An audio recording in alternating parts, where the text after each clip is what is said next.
come in a little early. Normally our pre-meeting starts at 5:30, but we got a couple special guests here to do some interviews with us and the council. So I appreciate the staff coming. Will the CYC introduce themselves really quick before we get started? I'm Zoe Johnson. What grade are you in and what school? Sorry, let me say that too. I'm a freshman at KW. Awesome, cool. I'm Sarah. Oh, I was gonna say first year youth council. Oh yeah, yeah. This is my first year in youth council. I'm Sarah Lockery. I am a 10th grader at Kelly Walsh. Awesome, cool. Hello everyone, my name is Bryce Abear. This is my second year in youth council and I'm currently a junior at NC. Awesome, cool. Oh, Someone maybe you haven't met yet. I'm Brett Swindlestat. I'm actually working with Impact Wyoming as the education coordinator for Casper Youth Council, so I'm kind of a consulting with Casper Youth Council. Awesome. So helping with advising and then coordinating with Natrona School District as well. Vice Mayor said, what grade are you in? Still stuck in 9th and 10th. You'll get there. One You'll day get out there. there. You'll be all right. Just the super senior there. That's awesome. Well, cool. So, how do you want to do this? So kind of wanted, we thought, provide a brief update Okay. about what we've been working on, what Cool. we're going to be working on. And then as far as the interviews, what kind of feeds into the marketing Right. that Sarah's gonna talk about. Okay. So we can kind of logistically figure out what that looks like after. They're quick, 30-second, 1 minute. Nope, you're good. Get to know your council. We're happy to do that, and I think it's important with the work that you guys are doing. So, Sarah, do you want to come up to the front of the table and present? I'm going to make this even official and everything. I was like, am I standing for Yeah. this? I don't know. Okay, so basically, our biggest plan with this, other than our survey, which we'll talk about later, is marketing, because a big thing with youth nowadays is social media. So with that, we've decided on, I think, four platforms. Mm-hmm. We have Facebook and Instagram, which kind of tie together, and then TikTok, and then also YouTube. So within those, we're going to create different videos, different things to bring the youth community of Casper in, and kind of explain how our government works. Things to do in Casper is a big one, of bringing in fun things to do, safe things to do during the summer and times away from school and activities. And we're just trying to make it more accessible and more relatable, and kind of introduce what we're trying to do in a more easy way that teens can access, instead of just hearing it from teachers, because most teens spend most of their time on social media. Why not market the things on social media, because then it's already in the lineup of everything that they're seeing. So that's our big plan. Mhm. So, is there any more? That's Pretty much marketing. Thanks, Sarah. Pretty solid. I think the only thing, because we talked about the different, the purpose that youth council will serve, and so it's not only getting information from here to them, but getting information from them back to you guys. So how do we use the different platforms, and that kind of ties into the survey stuff. So, as far as social media goes, and I have teenage kids, but what you're seeing the most prevalent use of what social media TikTok and Instagram. TikTok and Instagram are the two biggest ones. Mm-hmm. Yeah. Facebook is for old people. Our idea with Seriously. Yeah, that's TikTok true. and It is. Instagram is that a lot of the stuff that we're going to be posting about, not only is short clips of things to do, but more of on the educational side, is there's already things posted about this, like it's just reposting and just giving it more and more like oomph towards what is actually happening, because there's already all the posts that are made on Oil City about this, and so just reposting that, because we don't need to make a whole different video about it and put that out, and then trying to have 12 different things explaining the same thing is kind of pointless at that point. So just kind of rehashing the same things is easiest on those. So we'll take things from PD and the city and fire and, Put it on platforms that Yep. youth are actually engaged in? Yep, Awesome. that is the plan. All right, what's next? Surveys. All right. Surveys, I cool. think so. Is that next? Yes. Oh, no, I Oh. skipped. It's fine, surveys go with Yeah. marketing. Yeah. Cool, yeah.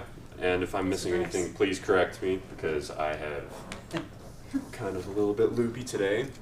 But another thing we're looking to focus on is getting information to a bunch of government programs here in Wyoming regarding the youth. So stuff like surveys, getting that quantitative and qualitative data, especially through schools, is something that we were especially eager to start focusing on. And we're also planning on holding survey focus groups at both KW, NC, and RHS. Anything else to add? I don't think so. So we've been, go ahead. I was just gonna say that we're mostly focusing on the needs of teens, but also the things that are working out in our community, because I feel like we need to find out what's working, what's not for that demographic. So that's kind of the main goal of it. So we're working with the school district, as to, how do we build that survey, and then Amber came in and talked to us, really good stuff about, just being very thoughtful in the survey and the questions that we ask and the purpose of. And the purpose of the survey really is to figure out, from this demographic, where they're at and where they want to be and what do they like and what do they need, and then compiling that in a report that is very usable, so it can be presented to City Council and the county commissioners and the school district and anybody else. I know Wyoming Medical Center is working on a lot of mental health preventative, so they're very interested in the survey. And so other, organizations, how do we connect? Here's what's going on with this population, and then here are the resources, or here are the folks that actually are in our community doing good work. How do we connect all those pieces? I have a question for a council member. This is more of a marketing question. And if you're going to just share articles from Oil City, how are you going to get the teenagers to read the articles? Because adults aren't even reading the articles. Yeah. Just one of the things that we've talked about, or we had tried in the past last year, was making kind of quick recap things of what we find were the top, videos of what were the top items from different meetings or what's happening, and kind of giving brief things and using those of maybe interviews from different people or adding the different ideas into it to have quick grabs, because even a small spike in an interest is better than them not seeing it at all. Good point. Primarily with videos. Awesome. We can do quick recaps. Okay. I'm gonna go last. So we also talked about doing student forums at KW, NC, and Roosevelt, and just engaging the youth and telling them more about youth council, as well as what city council does, like the one we had last winter, and just letting the kids know about that. So the student forum, we did the first one, I think it was November. Maybe. Amber, Kyle, Carter, Mason, who else was it, just you four? Yep. Came into Kelly Walsh, and there were probably more than 60 students that came in, and so it was just a discussion between. So we'll schedule those out at all three schools this year, is the plan. So the final thing that we're working on is the Wyoming Youth Council Association. So the first, it's just a statewide association, mirrors very much WHAM, and we're actually working in partnership with WHAM to bring all of the youth councils from across the state to one location. So wherever WHAM is in the summer, that's where we'll be, and we'll just follow along with them. But it brings all of those together so we can have a statewide kind of perspective and hear from what's going on in other communities and how are they engaging their youth more effectively. So our first one will be at the same time with WHAM this summer. We'll be in Laramie, June 8th, 9th, and 10th. We have Sean Binder from the National League of Cities coming in from Rapid City, and Leah Kurtzinger. She is the overseer, I don't know, she's got a better title than that, with the Daniels Fund for our region, and worked for many years with Mike Enzi, so has some really great insight. So those two will be coming in as our keynote speakers, and we'll have Casper, Star Valley, working with them right now. They'll have more of a county-wide youth council because their communities are so small. So instead of having a Cokeville and an Afton, then it's a Star Valley. So those guys are coming over. Laramie, Cheyenne, Casper, Riverton, we almost have their youth council ready to go. And then Rapid City might be coming down, and Brighton, Colorado will be coming up. So every year we'll have all of them get in the same space, and we're actually invading the reception Wednesday night. So we will be at the WHAM reception too. you have anything you want to throw in, Mr. Mumshat? No. I mean, I really have enjoyed youth council. I think they've been articulating what an advisory council really looks like. As a representative body of youth, how do we become the voice of youth? And I've been really proud of our students because they've seen it as an opportunity to be the microphone for our youth in Casper. So how do we build, and this has been so much a formation of that, how do we build that within our communities, within our schools? So from social media to surveys to directing educational engagement of government. I mean, makes my social studies teacher heart pretty proud, but it's exciting to see it in action among our students. And so these are just a small minority of what we hope to grow in the coming years. So it's exciting to see. I think one of the first meetings, I don't know, there's 10-ish, and talked about, being the representatives of this demographic. And are we really representative? Because there's so much diversity and variety out there. So that's where the survey and the forums and the follow-ups came from, because to truly represent that demographic, you need to have a better understanding of what those varieties are and look like. So they're doing a really good job of doing that. Do you guys have any questions? Yeah, any questions from the council? Nope, I think we're all good. All right. All good. Okay. On to the next one. So we have 1, 2, 3, 4, 5, 6, 7. So we figure we'll quick 30-second, 1-minute interviews, because that's, Sounds good. TikTok, Instagram. And then these will be built into the marketing plan that we start working and start actually implementing this fall. So you won't see them for a little while. So each of our council members will interview 2 or 3 of you, however the numbers shake out. So didn't know if you guys wanted to go out there and do it, stay in here and do it, and not have to clear security again. Yeah, I think we can go out here because I don't think Okay. anybody's really showing up. Okay. So it'd be good out there. We can separate out there. Okay, and do that. I like That'd it. Be good. okay, All right. we will do that. And we'll be Do TikTok.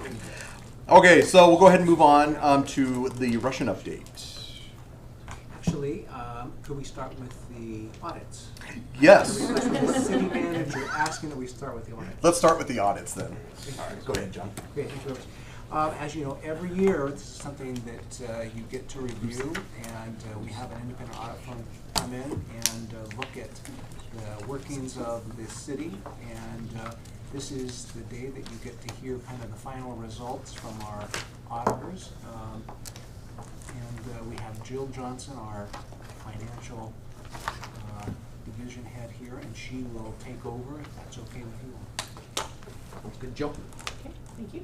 Mayor, Council. So we actually had our audit back some time ago. So these are the fiscal year 21 financial statements. So our fiscal year 21 ended a year ago, so almost coming up. So they were, once we got through the end of the year, the auditors come in and they do their procedures and they prepare our financial statements. So we didn't actually get, they're actually due to the state by the end of December. We actually did not meet that deadline. So we did not get the audit finished until March. We are required also to do our CFA, which is our Schedule of Federal Expenditures, which is our federal grant awards. Those need to be into the federal government by the end of March. So we were really running a tight line to get everything on time. So just kind of a couple of the highlights related to this. First of all, the auditors did come in and they met with the Council Finance Committee back in March. They did go through some of the different statements with the Finance Committee, and they talked about a couple of the items specifically within the financial statements, and I'd like to address those as well. The financial statements were given an unqualified opinion. That's the best opinion we can get. It means that our statements are presented fairly, so there's no material misstatements within them. There are 2 very distinct financial statements within the reports. I mean, the reports are very, lots of paper for these, but the 2 ones that are really important They have a government-wide statement, which is more focused on like a business, where you see all your long-term assets and long-term liabilities. And then you see your fund statements, which are more short-term, one-year kind of focus. So within our government-wide statements, which are kind of like a business, we did have an increase in assets of $17.9 million over fiscal year 20, which is pretty awesome. We did convert quite a bit of our cash into investments, and we did have an increase in liabilities as well. So our liabilities actually increased $26 million. So that seems like a really big number, but that's not our accounts payable, thank goodness. So each year, the Wyoming retirement system gives us some information on our liabilities that we would be required to pay when everybody retires. This is not a cash transaction, it is just something that we are required to report on our financial statements. So because that was so much higher than it was in 20, and our assets didn't rise enough to cover all of that, we actually did have a net decrease in our net position of $9.4 million, which would be the difference in those. Okay? That doesn't mean that we don't have any money, so don't worry about that. Okay, so then if we look at the business type activities, so these are going to be our enterprises. Our enterprises and our recreational funds are all within our enterprise funds, or business type activities. For these, the assets actually increased $5.1 million over fiscal year 20, and we converted about $5.1 million into investments from our cash. The liabilities were pretty much held in check. We did not increase those significantly.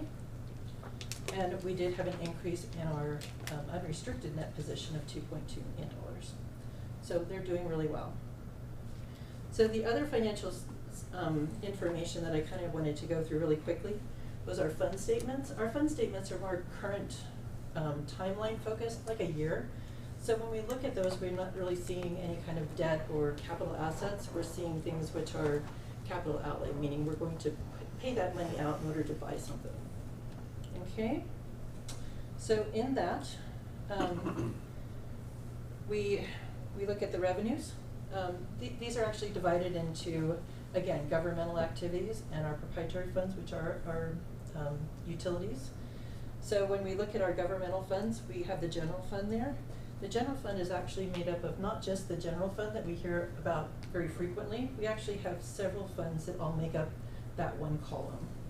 So we have the general fund information, which has the Opportunity Fund, Perpetual Care, the Metro Animal, the Revolving Land Fund, the River Fund, and the CARES Fund. All of those are reported together. The revenues for that general fund column did increase by $9.3 million. Our sales tax, as compared to fiscal year 20, actually went down. However, because we were very conservative in our budgeting, we actually exceeded our budget, which was very helpful.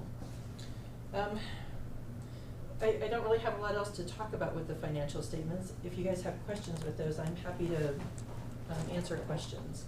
If I could kind of keep going though, and we can kind of answer questions at the end. So our CFA is actually all of our federal expenditures. Whenever we have a federal grant, we are required to report them on the CFA. The CFA goes to the federal government and they review it to make sure that we are in compliance with our grant. For the CFA, the auditors actually look at whether we are in compliance with our grants, and they report findings. So if they find anything that is out of the ordinary or something that is out of compliance, they report that as a finding. We did have 5 findings this year. 3 of them are repetitive. So we've been having the same type of findings for the last couple of years. We do have a new finance group, so they've been learning. And so the first 3 findings are the staff's ability to prepare financial statements. The auditors actually prepare our financial statements, but that is something that they put into a finding. They talk about identifying material adjustments and actually preparing the CFA. So bear in mind, these statements are about a year old. We've made a lot of progress on making changes to get rid of these findings. So be aware of that. The other 2 findings that we had were related to MPO and the FTA program. These are related to the CATSI concerns that we had about almost a year ago. And in MPO, we were just not doing the SAMS check. So we've we've resolved those as well. The next item I wanted to talk about a little bit was the excess of expenditures over appropriations. So council actually gives the city the ability to spend money. They appropriate the funding for us. So in the financial statement, there's actually a schedule. And in this schedule, it really kind of shocked me because it said we had overexpended appropriation by $5.1 million. I thought, that's a really large number. So after the meeting with the finance committee, we actually really dug into these numbers to find out what happened and why that was.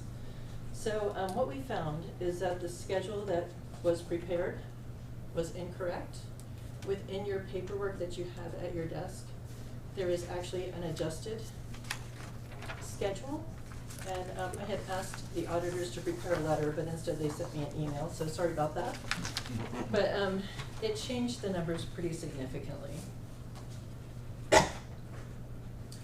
So in that, we are still over budget by a little over $1 million. So we did have some things that happened during the year that caused that to happen.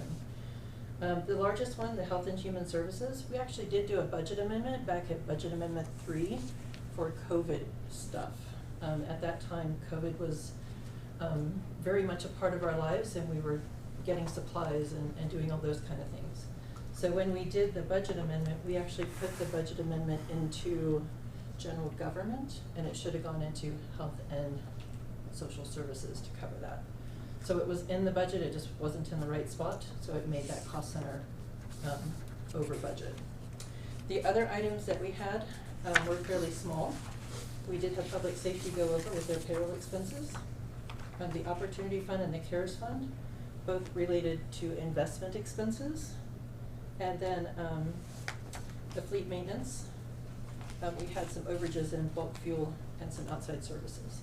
So we did do some budget amendments right at the end of the year for those, but they were not significant to cover those overages. So going forward, we are going to be working on making sure our budget to actuals are reviewed. And in fact, that's something that I would like to see you guys actually get an opportunity to see some of those things, so that at the end of the year, you're not going, why is that like that? So part of our next process in our accounting reports that we are preparing is we're working on closing the month so that we can be constantly looking at these types of things. And we're going to be providing reports just like we did before we moved to Munis, which has been a couple of years now. So you guys will be able to see how the city is doing financially. So those are coming. That is the end of what I've got to say. Can I answer any questions for you guys? Questions from council? I don't think so. Awesome. Well, thank you very much. Thanks, Jill. Appreciate the report. Thank you. Thank you for following up on that $5 million. Oh, of course. Of course, that was a pretty scary number. Rusin update. As you all know, we have a Robert Russin statue in front of the City Hall, and of course we have another one of his, not us, but down in front of the library. And you know, he's a pretty well-known artist around the country, and particularly here in Wyoming. And so we've had this statue in front of the City Hall for a number of years, and due to some weather, wear and tear and the like, some of the folks here with staff looked at, you know, how can we preserve this and update it. And so with that, and with your permission, I would ask Jolene to either take over or to call on either Zelima or Matt, whoever you believe would best be able to start this off. Mayor, Council, actually Zulima and Matt will be part of this. We're all working on what we need to do. You saw an email that I sent today giving you a little bit of history. So for this conversation, we only want to talk about the fountain, the rock wall pool fountain. The fountain is causing us a little bit of a headache, maintenance-wise. It needs some major repairs that are going to be very expensive to do. It's been operating minimally, and so I guess minimally for the last several years. It hasn't been operating as it was designed and built. We don't have the water flowing out like the oil derrick going out, and so the repairs to the fountain are expensive. That's number one. Ironically, the sculpture is metal. The water is deteriorating the sculpture. The weld points and other points on it are deteriorating, and we are making the recommendation that there shouldn't be water anymore hitting that sculpture. Painting, sandblasting has not helped keep that at bay, and we have some ideas going forward on that. And then operationally, it's costly to keep the water for 3 months going, and those are the big 3 points that we want to talk to you about. So what staff is making the recommendation, we have a consultant that we've hired who's familiar with art, very much the Russin. We have been talking to the Russin family, the estate. They have given us the okay to decommission the fountain, the pool, and the water aspect of it. So we are making the recommendation that we remove that aspect of the fountain. Matt, Zelina, do you have anything more to say about that? Of what? I think you covered it, although we're happy to answer any questions, specific details that you may want. Go ahead. She went first. Go ahead, Jay. Quick drop. I'm just curious about the costs in terms of what it does cost to operate. Our estimate is to get it to operate minimally like it did the last few years would be $10,000-ish, maybe a little bit more, maybe a little less. To get it to operate the way that it did when it was new and the way it was designed, that we had to estimate a whole lot more on, and we're thinking at least $45,000. Thank you. Kyle. That was my question, thank you. Okay. Other questions? Lisa.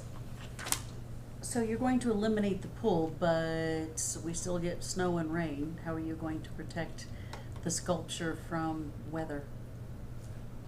Mayor, council, that would be phase 2 that we want to come forward and talk to you about.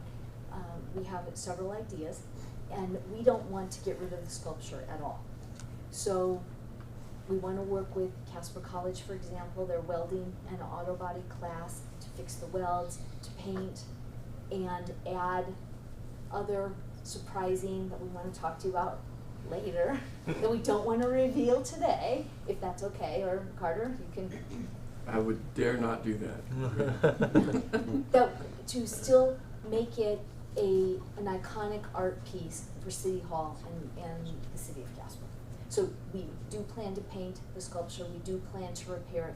We just want to take the water aspect away to stop the deterioration, because we are having a difficult time keeping up no matter how many times we sandblast and paint.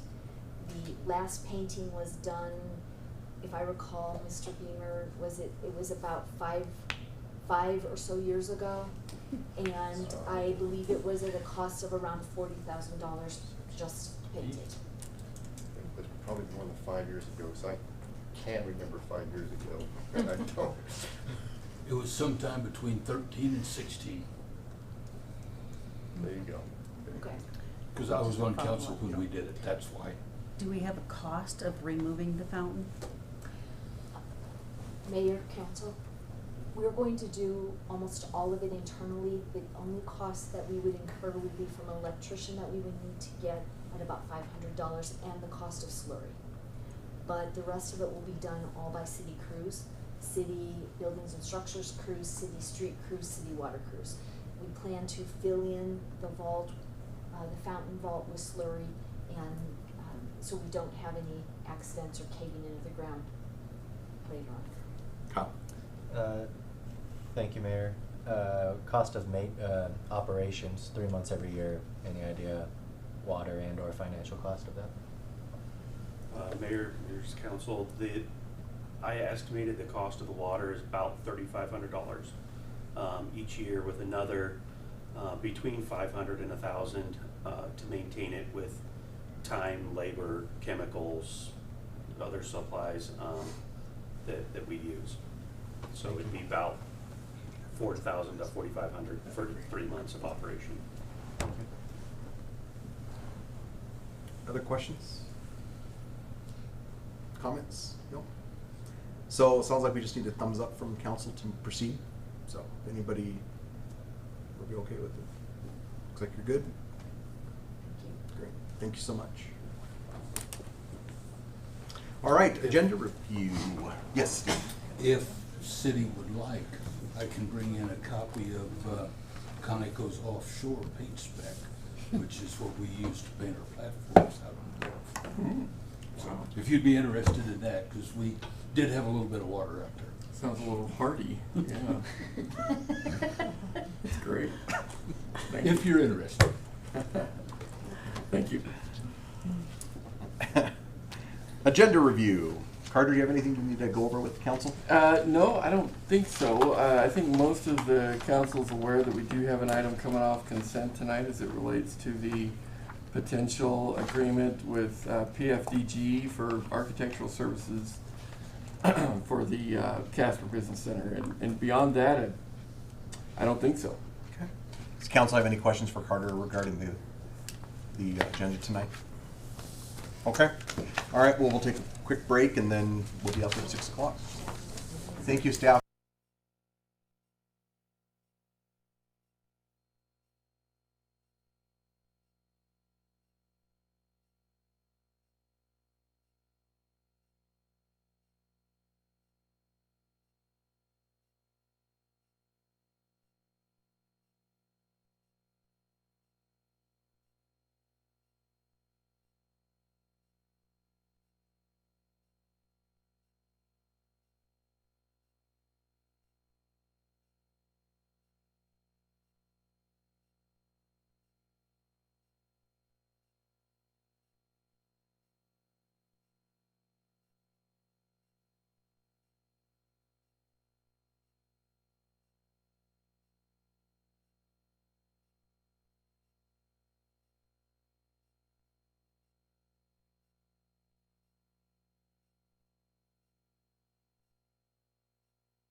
Good evening.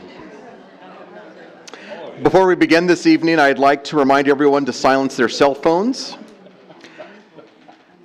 Council meetings are televised and can be viewed on cable channel 192. I now call the May 17th, 2022 regular council meeting to order. The chair would entertain a motion to, by minute action, excuse the absences of both Councilmember Nell and Councilmember Johnson. Second. Moved by Councilmember Cathy, seconded by Vice Mayor Friel. Please cast your vote. Please record the vote. All members voting aye, the motion passes. Thank you. Please join Councilmember Gamroth with us in the Pledge of Allegiance.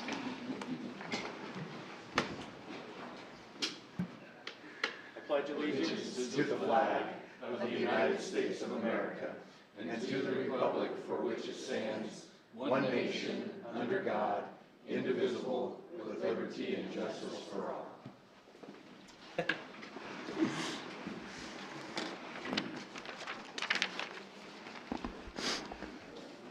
The chair would entertain a motion to approve by minute action the minutes of the April 26, 2022 special council meeting as published in the Casper Star-Tribune on May 4th, 2022.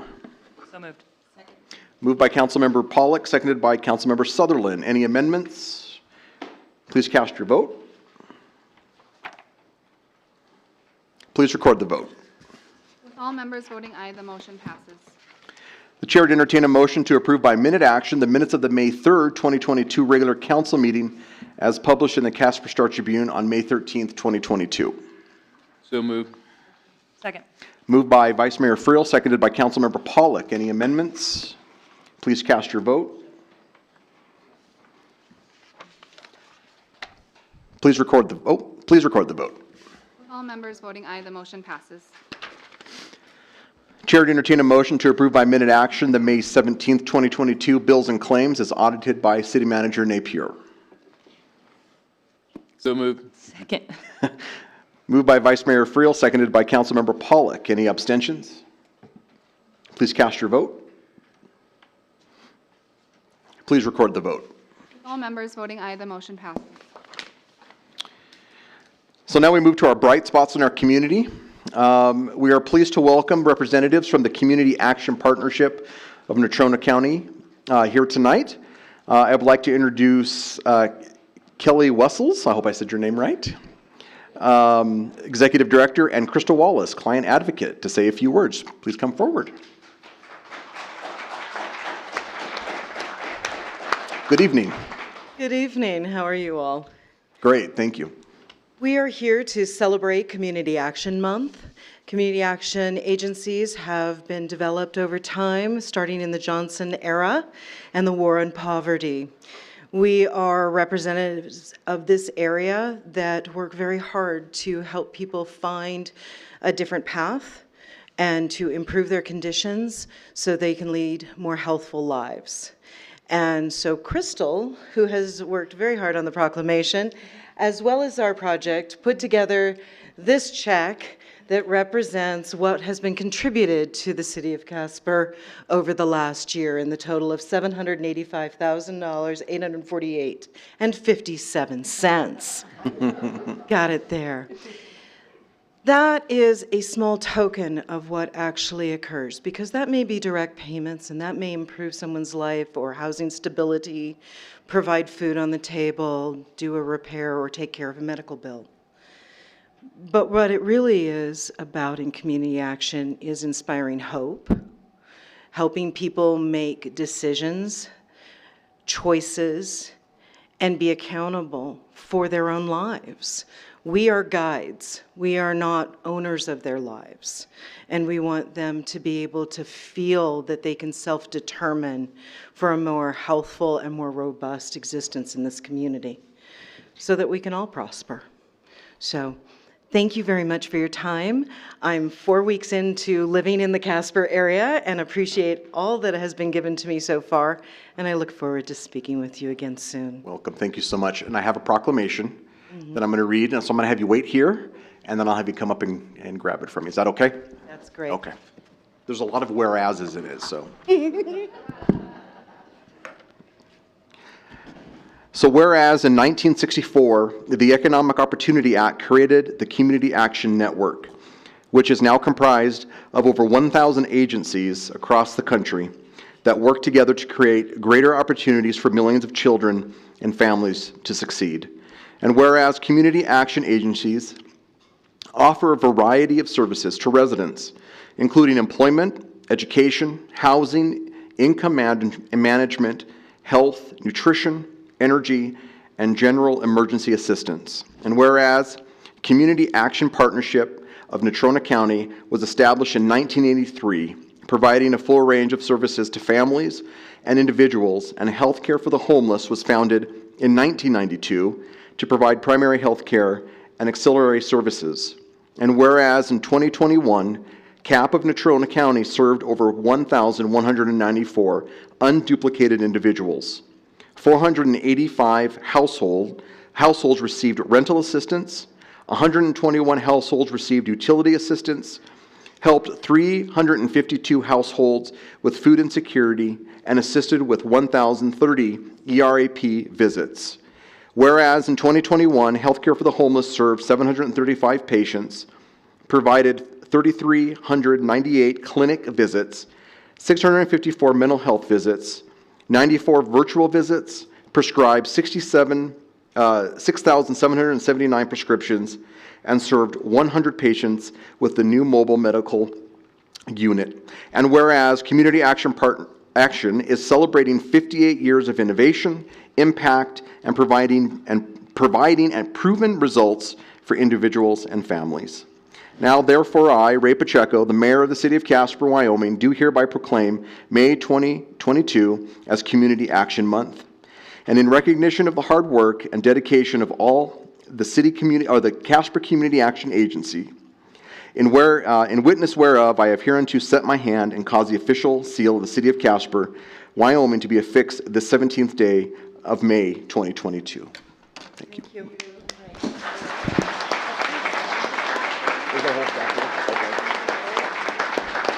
Kelly, do you have your whole staff here by chance? Do you have your staff here? Do you want to have them stand up too? Staff, please. Board members, yeah. Without them, this wouldn't have happened, so. Thank you.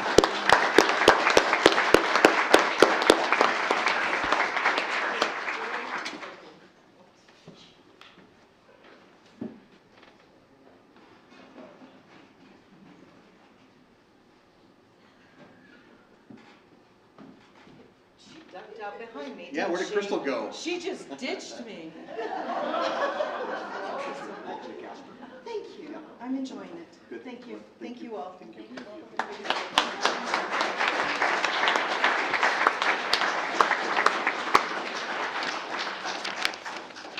Thank you, board members, staff. Thank you for all your hard work. We appreciate the work you do in our community, so thank you. So moving on to communications from persons present.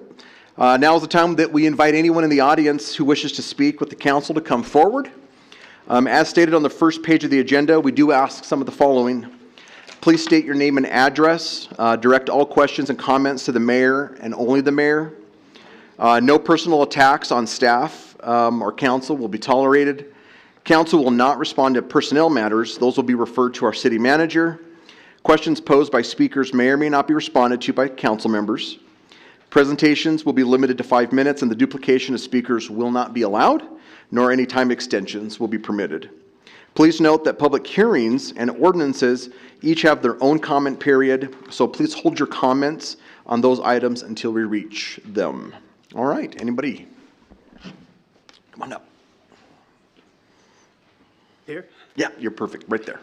Hi, everybody. I'm Chad Lohr, and this is the first time I've ever worn glasses, so don't tell anybody. My name is Chad Lohr. I am a non-essential employee. I care about 3 things: my family, the great state of Wyoming, and this wonderful city we call Casper. I live here, I volunteer here, I work here, I raise my kids here, and I just recently realized that I care about something else here, my parking spot. You see, after 23 years of parking in the same spot, the city has decided to fine me for parking in front of my own house.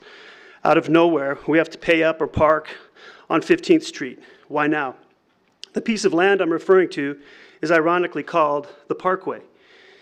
It's not called the Do Not Parkway, it's called the Parkway. By definition alone, this ordinance should be abolished. The Parkway is the only safe place for us to park. Our neighborhood was built in the 1920s. Back then, they built only one driveway per house. Not a problem in the 20s because most families didn't even own vehicles. But as you are aware, times change, and so should this ordinance.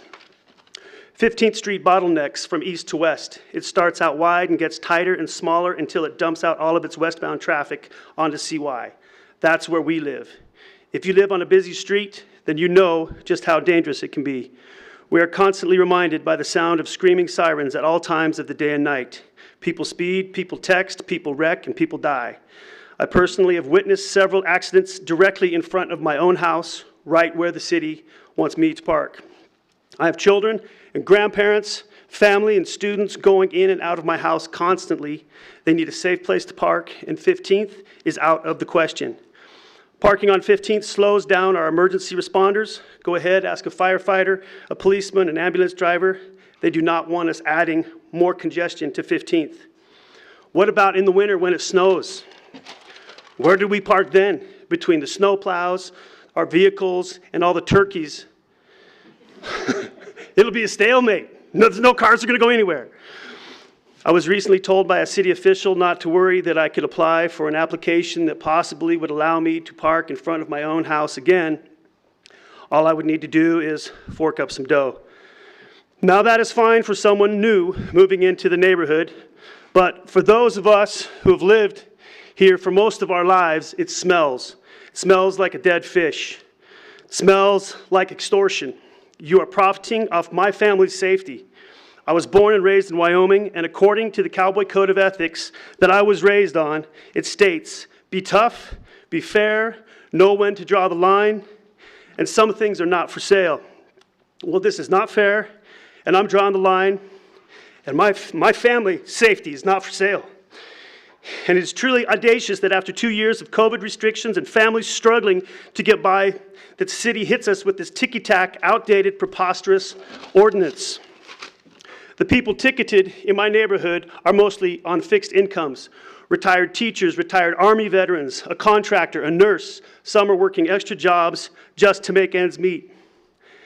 It's nothing short of despicable to charge these people for a safe place to park. A lot of time and money and effort was put into the maintenance of these parking spots. Did the city pour the concrete, add the gravel, remove the dead trees? No. The upkeep has been done by the homeowner. I know complaints die without a solution, so here it is. Just rewrite this ordinance 17.105 and state that if your vehicle is legally registered, insured, and has its plates, and can safely fit on the parkway without blocking the sidewalk or extending out into the street, you should be able to park. Now, I understand if Uncle Joe's jalopy has been there for 5 years and there's raccoons living in it, it's got to go. In conclusion, I respect the city officials and the job that you guys do, and sorry I'm so emotional about this, but I know you are expected to make a lot of difficult decisions, and in this case, I beg of you to bring safety back to our neighborhoods, and please give us our parking back. On the lighter side, you guys are all invited over to my house for pizza, and thank you very much, and thank you. Hold on a second, Chad.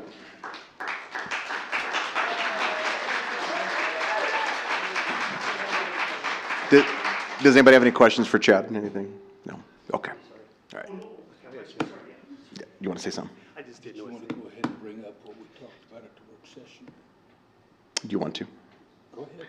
You're the mayor. Well, first, hold on one second. I have a feeling there's going to be more people here speaking about this, so I want to hear other people if they're going to come up and talk first before I say anything. Okay. Ray, Yeah. I had something. Oh, yeah, go ahead, Kyle. Chad's up here. Anybody else? Sorry. Sorry, before we move it on to the Yeah, next sure. person, I just wanted to give comment to you, Chad. Thanks for showing up tonight. Hey, you're welcome. Thanks. I could tell you're very passionate about this, and so I appreciate that very much. I was here the first time you spoke on this issue. It was several years ago, and 5? Yeah, 2017. I believe you're correct. So you got a pretty good, reception here, but I think you got a standing ovation and the whole crowd erupted last time. So maybe bump it up again. Pretty good this time, but 2017 you brought the house down. I just wanted to say, man, I totally empathize with where you're coming from, and again, appreciate you being so passionate about this issue. I totally understand the safety of your kids, man. I got a 4-year-old, so that would get me riled up too, the safety of my daughter. So I just want to say I appreciate you being here. It is, us on council, it's so unfortunate. So many of the issues in front of us aren't clear, right and wrong, black and white. We have to make, in my opinion, almost every decision we make as a council is trying to minimize the amount of people that are impacted. Every decision we make, there's people that are upset with us, and so I guess that's been the hardest thing for me to become comfortable with during my time on council. Is I thought we'd be able to make all these decisions everyone would love. There hasn't been a single one in my 18 months. There's always some group that we're getting upset, and so I imagine we're going to kind of talk a little bit more about the reasoning for us as far as the stance we've taken after we've heard everyone's comments, but I just wanted to address you specifically because I was here in 2017 when you spoke, and I think you've been an awesome advocate for your neighborhood, for your street, and I think you make great points, and so appreciate you being here. Thanks. That means a lot. Thank you. Thanks, Chad.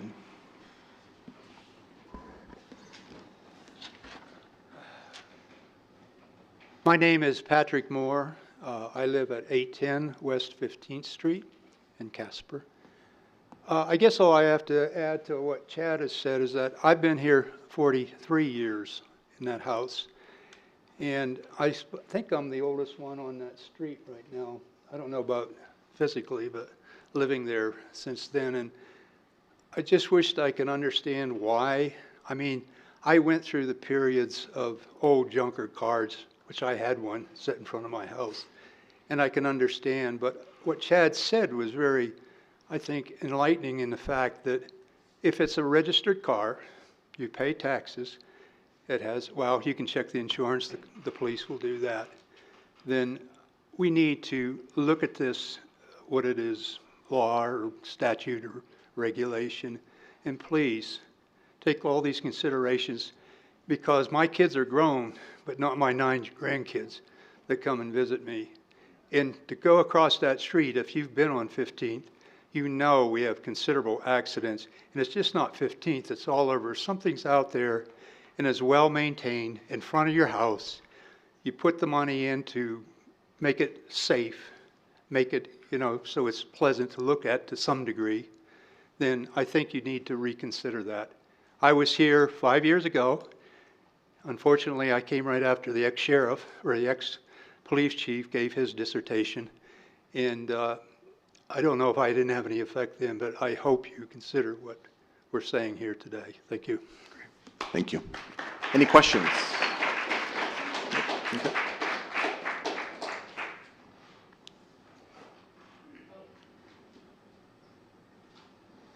Good evening, folks. Good evening. My name is Bart Humphreys. I live at 744 West 15th Street.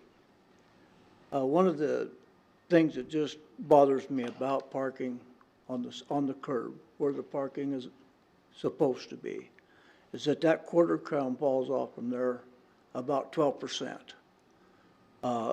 We discussed this when they redid the street, and what happens is if it gets slick or if somebody gets over that quarter crown with their front wheel, it'll pull a car up to the right hand side.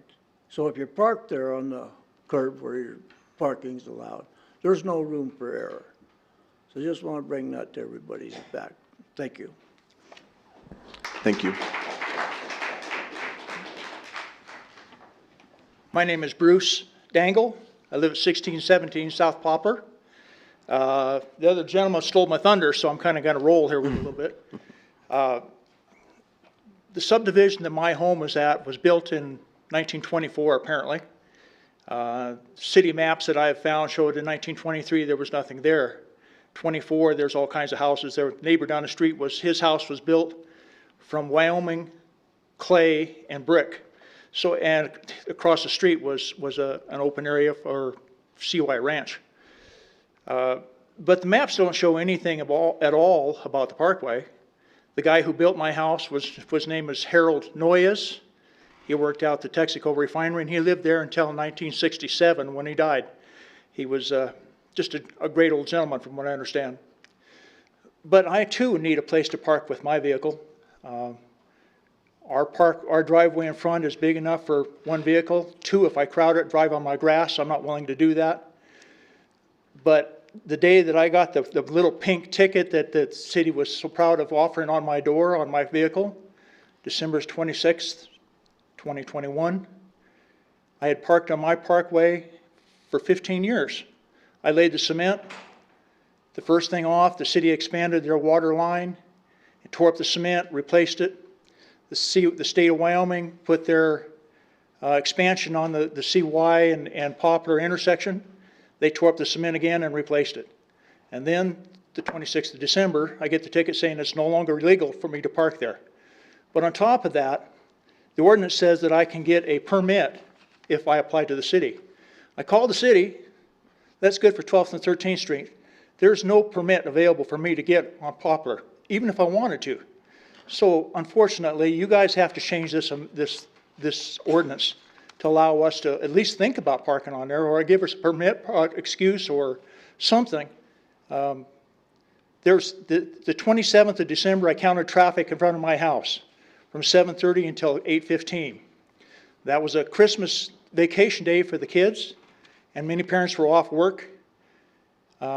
But it had snowed the night before. There was 245 people passed by my house that day.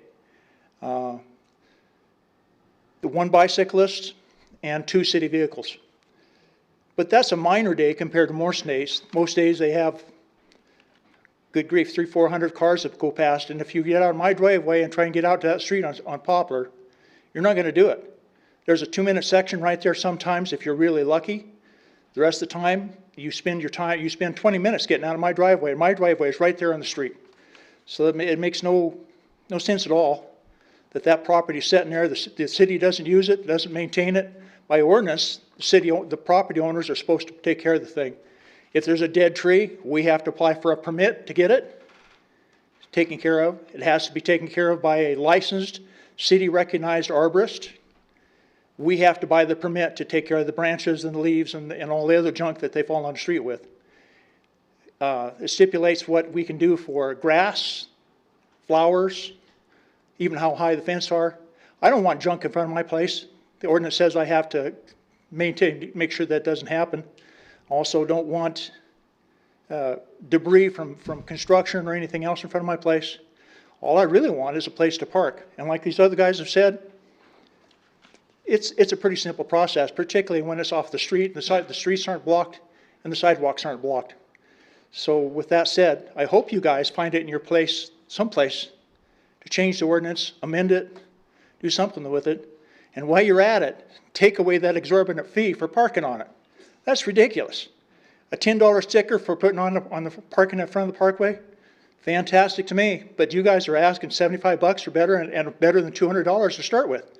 I can't see that, guys, and I'm not faulting you, but it's just the way that needs to happen. So thank you very much. I appreciate it. Thank you so much. We appreciate it.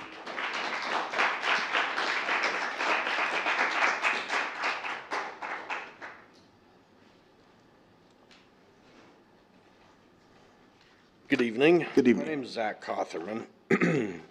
I'm here speaking on behalf of my father, who lives at 1028 East 5th Street. He wrote a letter that I would like to read to you now. Great.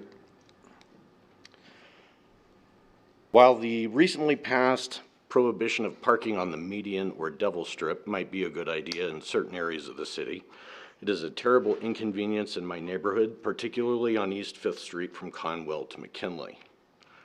Please consider my following concerns. Number one, this is a primary ambulance route to and from the hospital. Vehicles parked on the street create a lane distraction, requiring these emergency vehicles and other traffic to cross into the incoming lane. And I see this happen there every time an ambulance drives by the house.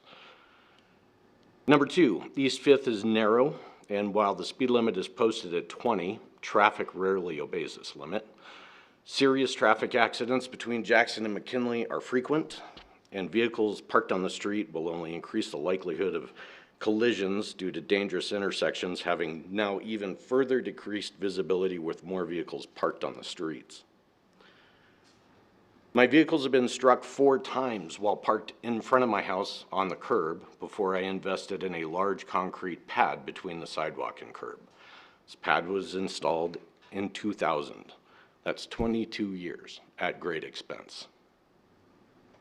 This concrete pad provided safe vehicle access and wheelchair access for my disabled wife. My driveway is very narrow, as are most in the neighborhood, if a house actually has a driveway. And it's also at an angle, making safe wheelchair access impossible. Parking on this concrete pad in no way impedes sidewalk traffic nor traffic visibility. Since this pad was poured 22 years ago, I have received no pedestrian nor legal complaints. Not one. The pad is maintained and clean. There's no oil leaks or cracks. Number 4, I'm on a fixed income, and an annual $100 fee for a parking permit sticker is an unaffordable expense. Number 5, my vehicle will now be a snowplow hazard. Plows on 5th Street. It's ridiculous. I mean, as stated in my list of concerns, I've invested a great deal of money into this parking space, which I've utilized for 22 years without complaints from pedestrians, neighbors, or the city. My vehicles are functional, maintained, insured, and licensed. They're not abandoned or on blocks.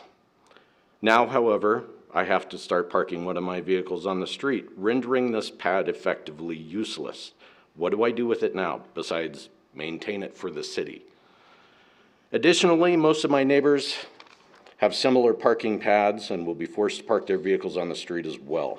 Many of these neighbors cannot park on their side of the street due to yellow curbs and one-sided street parking. I've owned my residence at 1028 East 5th Street for over 50 years. As this is one of the city's oldest neighborhoods, my home was constructed in 1918. It has narrow streets, 100-plus-year-old narrow driveways not designed for modern vehicles, and one-sided street parking. With these concerns in mind, I request that you exempt from this ordinance these older neighborhoods as a $100 annual parking permit, if you can actually get one, and $25 parking fines are penalizing residents for living in neighborhoods where the city has expanded around them. My driveway and streets were designed for a Model T Ford, not today's traffic.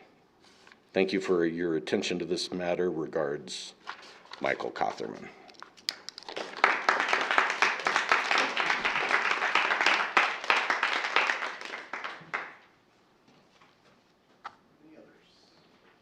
Anybody else? Bart Humphrey, 744 West 15th. You've heard a lot of complaints and a lot of you got me's.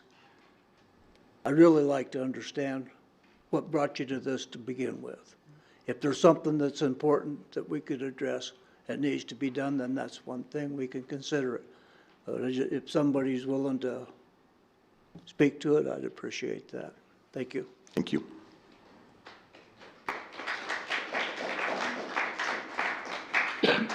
Anybody other coming up for anything else? Okay. Oh, is there something else, Keith, you're coming up for besides this, or is this the same thing? Okay. Can I address this really quick, Keith, and then I'll have you come on up. Thank you. So obviously, we know that we've been dealing with this for a while. I think it's having a conversation. When I remember Chad coming and having his conversation with us and the concerns. And so we've kind of gone back and forth, and we had a good work session to talk about how we can come to an understanding of some middle ground and a compromise that would be best for not only the city, but also for the community. So first things first, the council came to an accordance with making this a citywide opportunity. So the gentleman that lives on Poplar,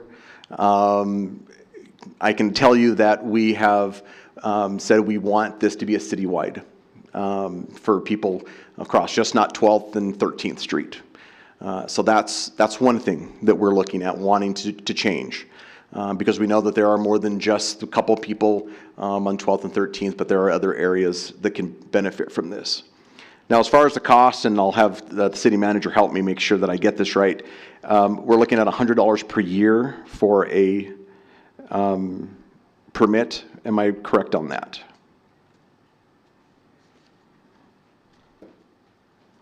Mr. Mayor, I would have to defer to Mr. Henley to walk us On through the- the elements of the ordinance. I can't remember exactly. John, could you walk us through that portion of it? I can't remember what we had said. Yeah, I know we were just establishing tonight, so I don't have the numbers in front of me, but I know that it had come down, it was at one point up to $250, and I think it had come down to $100, and. For the year, correct? That's the first to establish it, because then you have the people going out to establish it and do the observations and that type of thing. And then thereafter, I think it's $25 per year. Following, okay. So what we're looking at is the first year would be $100, thereafter would be $25. Now, if I put my math, which I'm a social worker, so I'm a terrible math person, it's $8, roughly a little over $8 a month, if you will, for a whole year, if this is what it looks like for the first year, and then $25 a permit. Now, when we look at that, that's what we're looking at for the ordinance, if I'm correct in saying that, Mr. City Manager. I don't want to get this wrong since I'm up here. So those are a couple of the things that we're looking at wanting to make an adjustment for this. I will reiterate kind of what Councilmember Gamroth said. We also know that not everybody is going to like what you do when you're up here. But we also know that we try to come to a middle ground and some consensus where we want to help the community, want to help the citizens be able to get to that point, because you do utilize that. We do know it's city property, but we also know that you maintain it, that you do those things, so we want to recognize that as well. And we want to be able to make this available, something that is utilized across the city, the whole city, not just 2 streets. We also know that this is going to put a little bit more work for our police officers in some sense. We want to make sure that our police officers are the impact is taken off of them. We want to make sure that we're helping in that sense, but we also know that it's not going to be perfect for everyone, and not everybody's going to like that. But this is what we had hoped for. This is what we're looking at doing with the ordinance. Is it perfect? Any ordinance that I've been a part of in the last 8 years is never perfect. No ordinance is going to be perfect for every single person throughout the city. We know that. I welcome any other council members if they'd like to say something. Councilmember Pollock and then Councilmember Catley.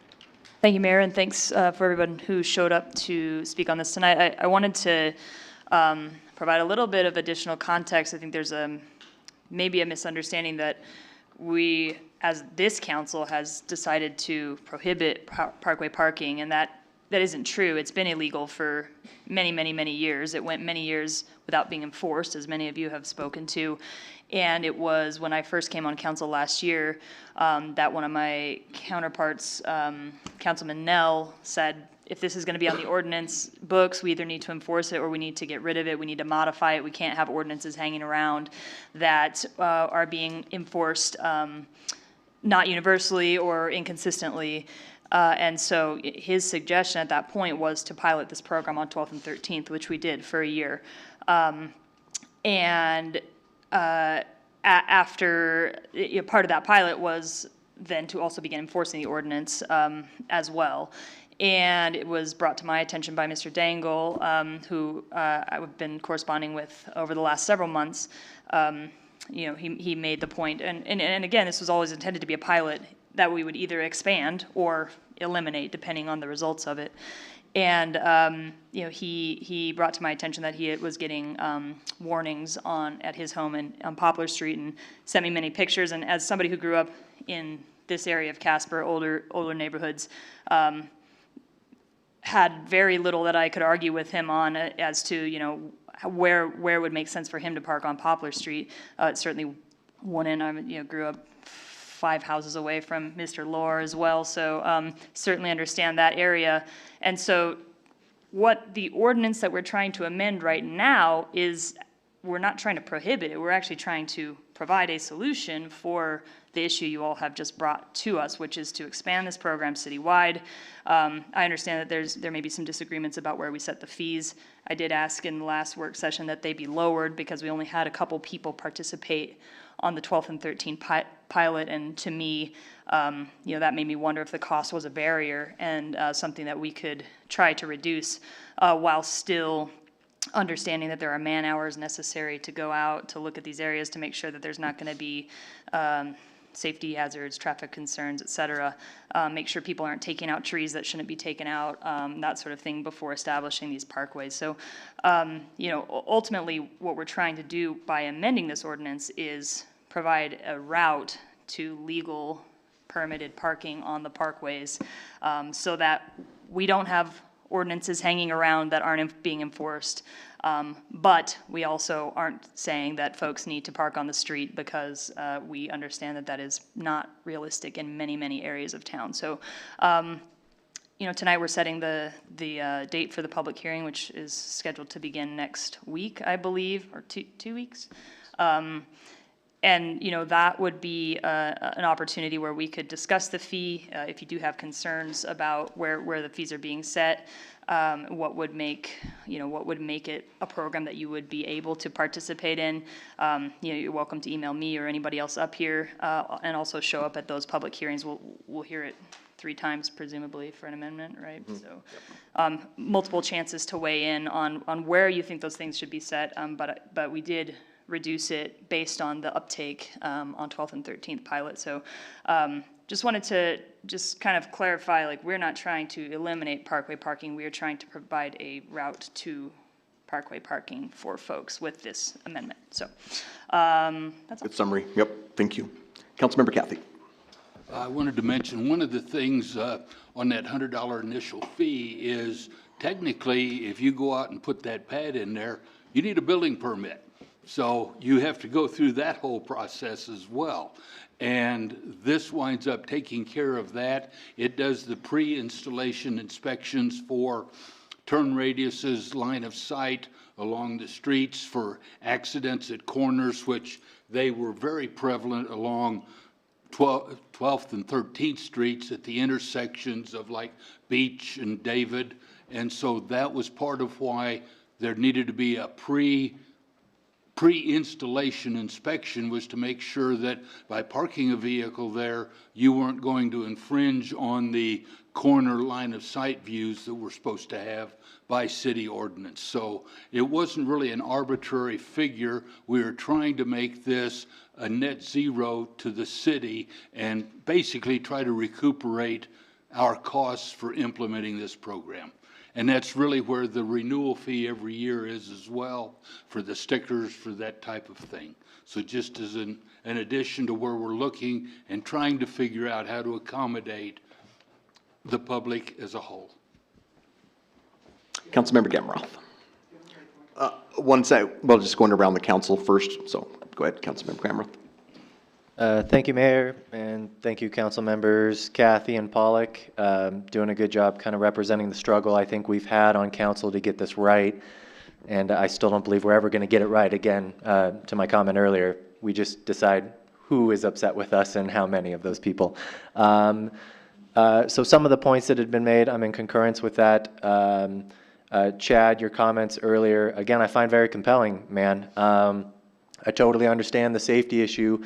When I was looking to relocate my family, I've looked at houses on 12th and 13th Street, and I chose not to purchase there almost exclusively because of the issue of parking and the amount of traffic. If I remember correctly, 12th and 13th both get 8 million miles of travel put on them every year.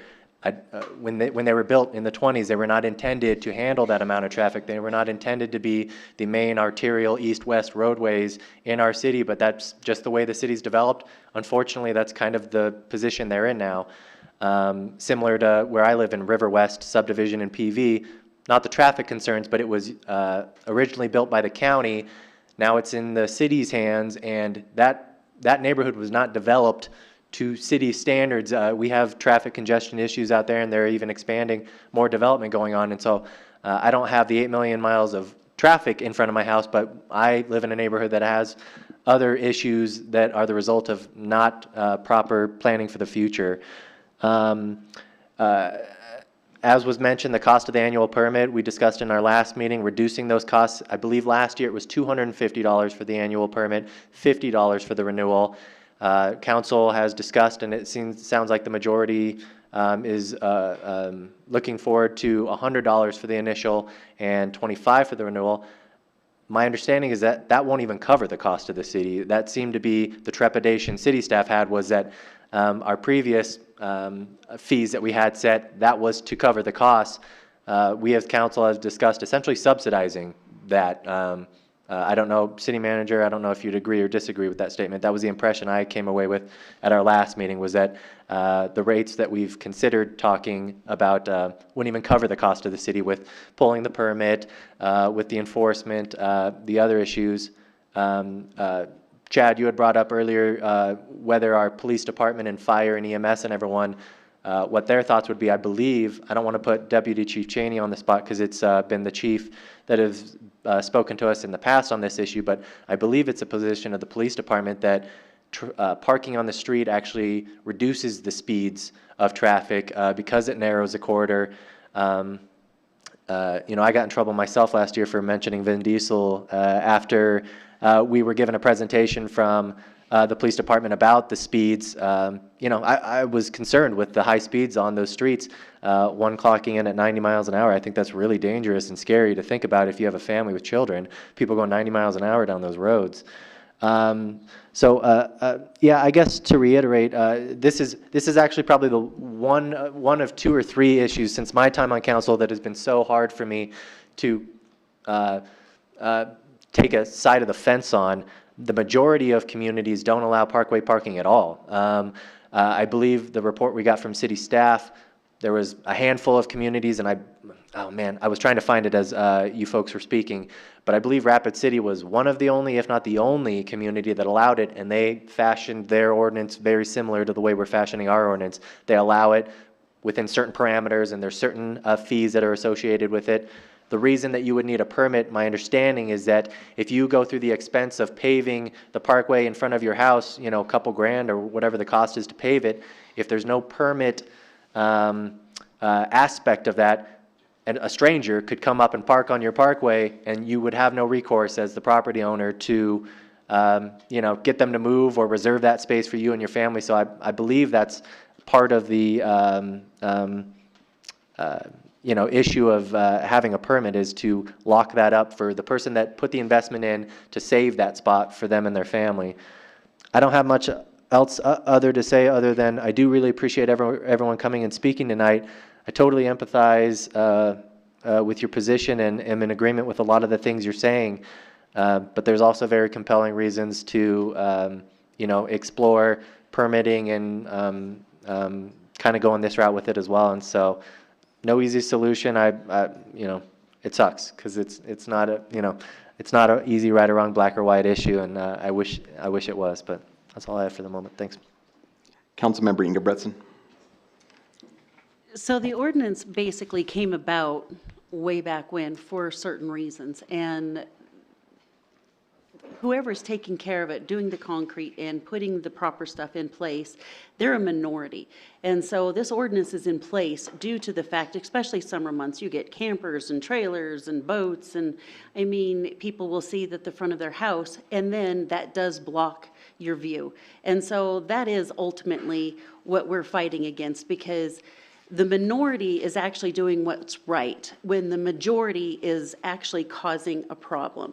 And so we are trying to figure out a way that's going to work for everybody and try to force those who don't want to take care of it somehow to either not park there or take care of their parkway.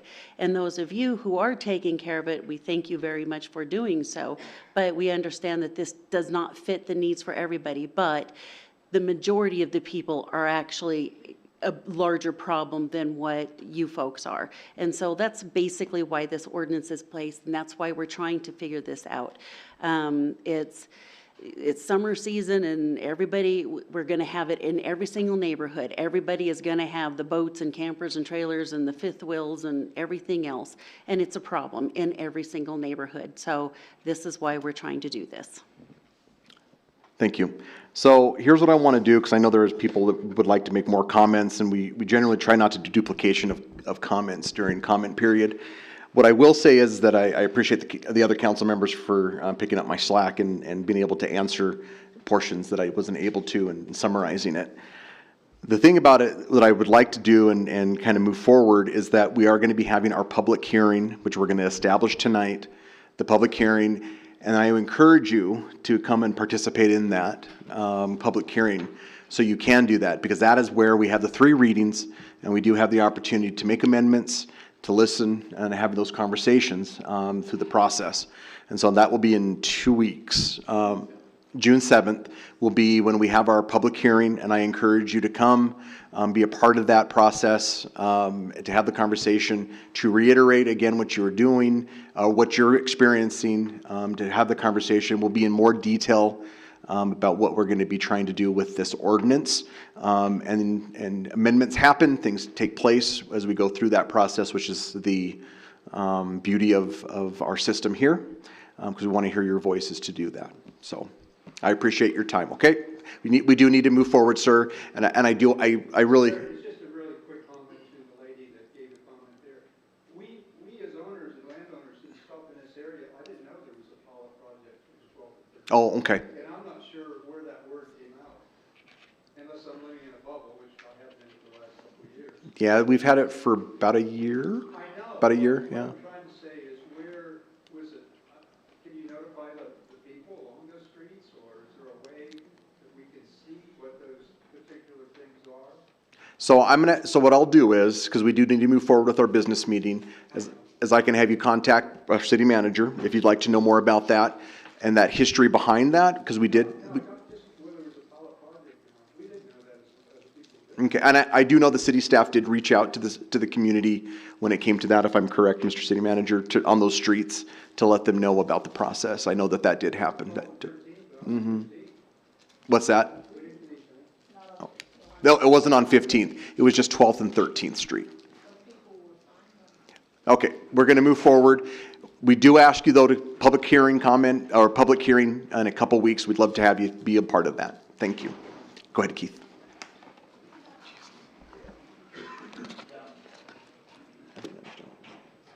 Oh, Mr. Mayor and council members, Keith Goodenough, 333 South Saconee.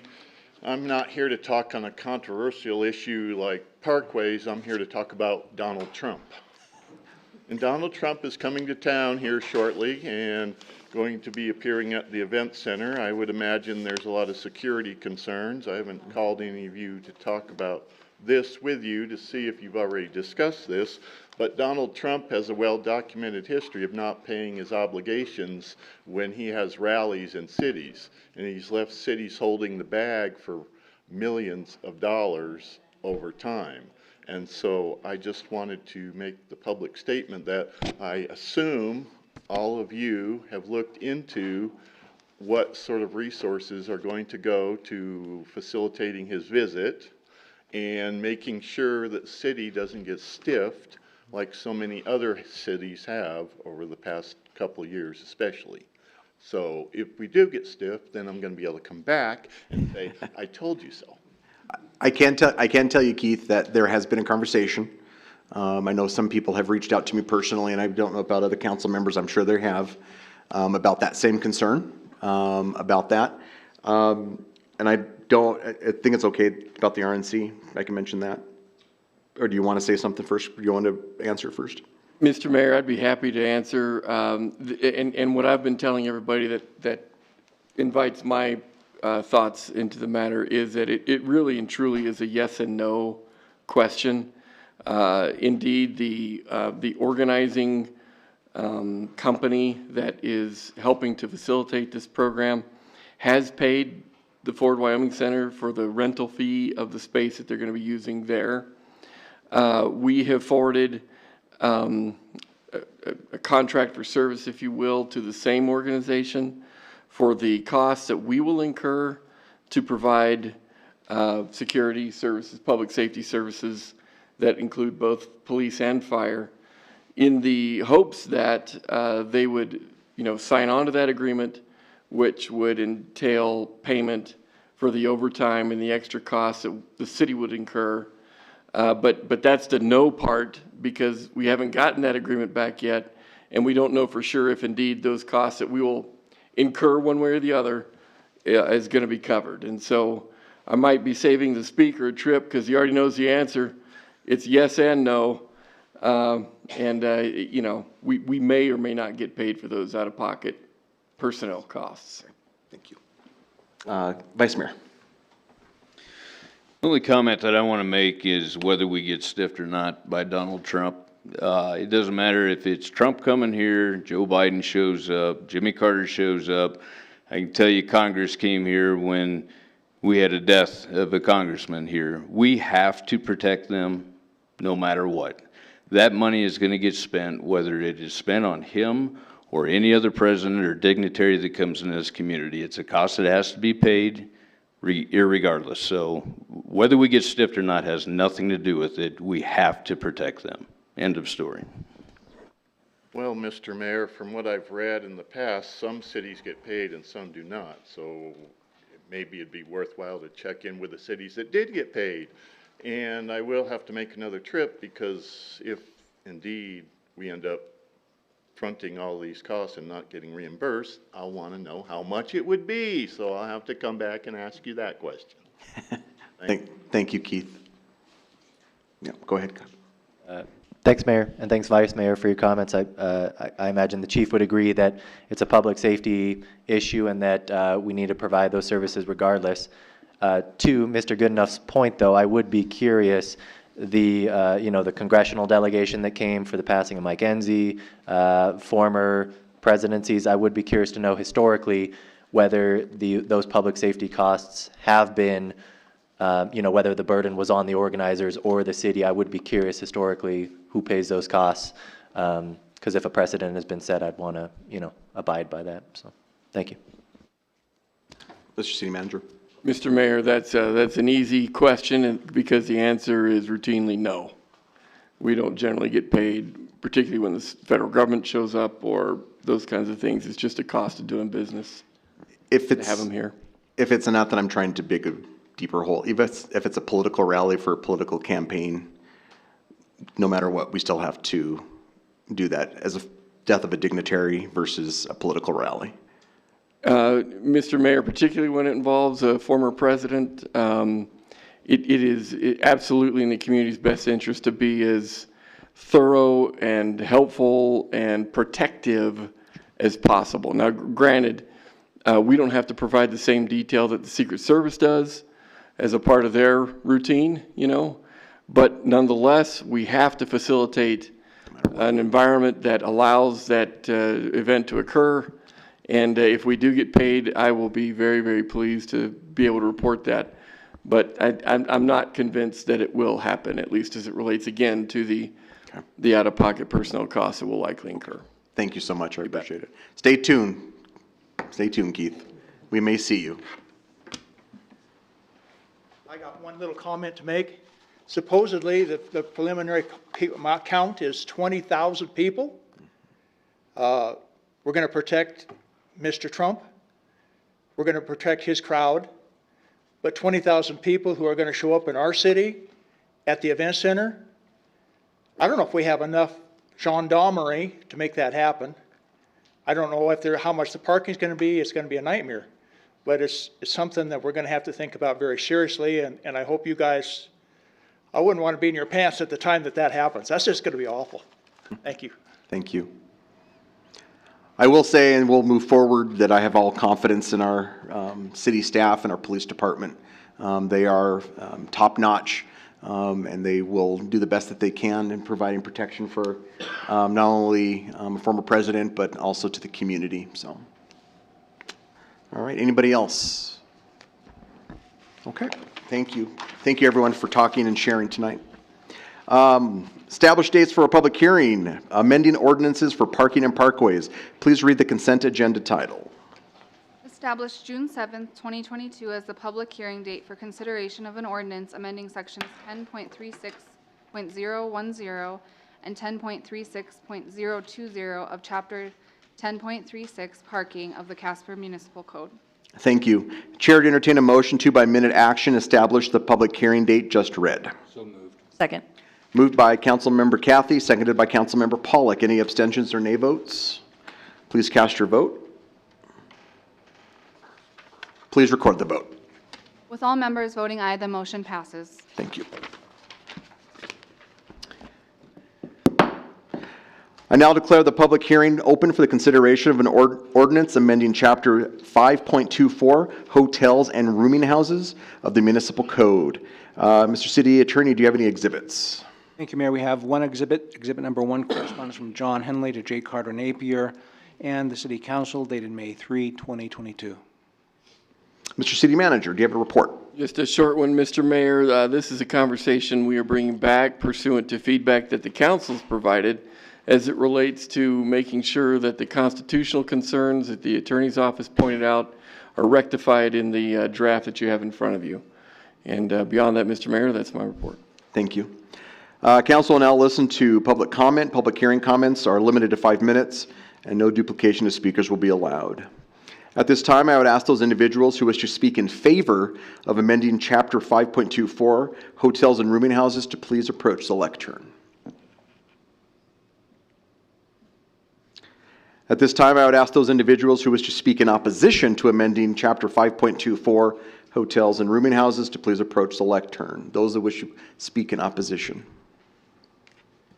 There being no one to speak for or against the issues involving amendments to Chapter 5.24, Hotels and Rooming Houses, I now declare the public hearing closed. Please read the ordinance by title only. An ordinance amending Chapter 5.24 Hotels and Rooming Houses of the Casper Municipal Code. The chair would entertain a motion to approve on the first reading the ordinance just read. So moved. Second. Moved by Vice Mayor Friel, seconded by Councilmember Ingebretson. Discussion. Councilmember Sutherland. Thank you. I'd just like to ask that paragraph 5.24.090 be amended to say prohibited practices. So I'm going to have you hold that thought. We're in discussion, and so when we get to amendments, I'll have you make that amendment. Thank you. No, you're good. Discussion. Amendments. Councilmember Sutherland. I would just like to ask that paragraph 5.24.090 be amended to read prohibited practices. Mr. City Attorney. With a second, I think you're... Okay, we're good to go. Okay. Second. Okay, seconded by Councilmember Pollock. Any discussion? Okay, please cast your vote. Please record the vote. With all members voting aye, the motion passes. Thank you. Any other amendments? Okay, please cast your vote on the public hearing.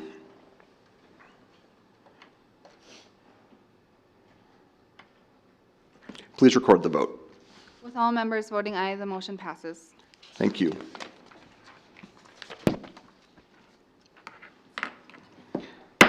I now declare the public hearing open for the consideration of the changes to the mobile vendor parking permit ordinance. Mr. City Attorney, do you have any exhibits? Thank you, Mayor. We have one exhibit. Exhibit number 1 corresponds from Fleur Trummel to J. Carter Napier, dated May 4, 2020. Thank you. Mr. City Manager. Thank you, Mr. Mayor.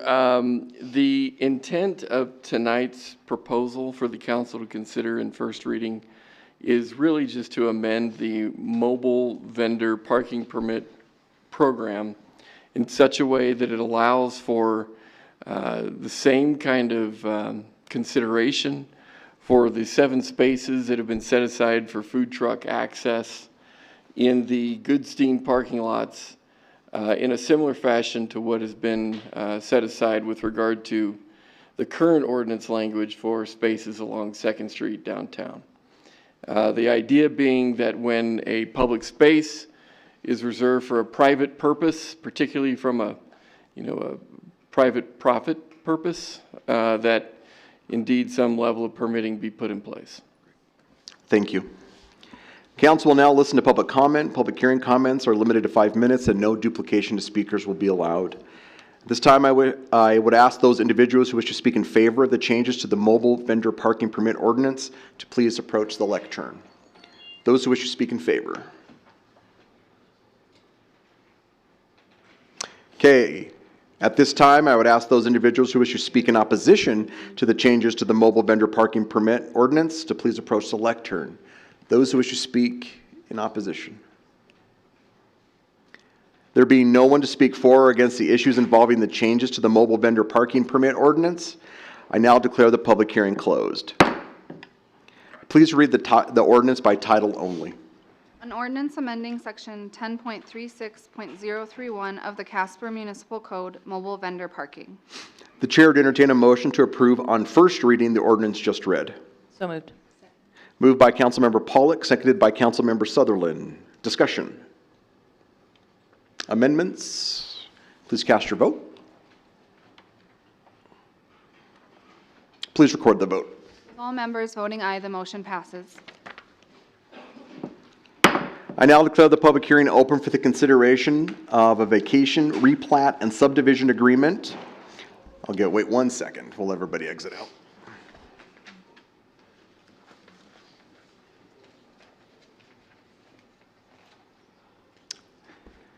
I now declare the public hearing open for the consideration of the vacation, replat, and subdivision agreement for the Kensington Heights Addition Number 5 subdivision. Mr. City Attorney, do you have any exhibits?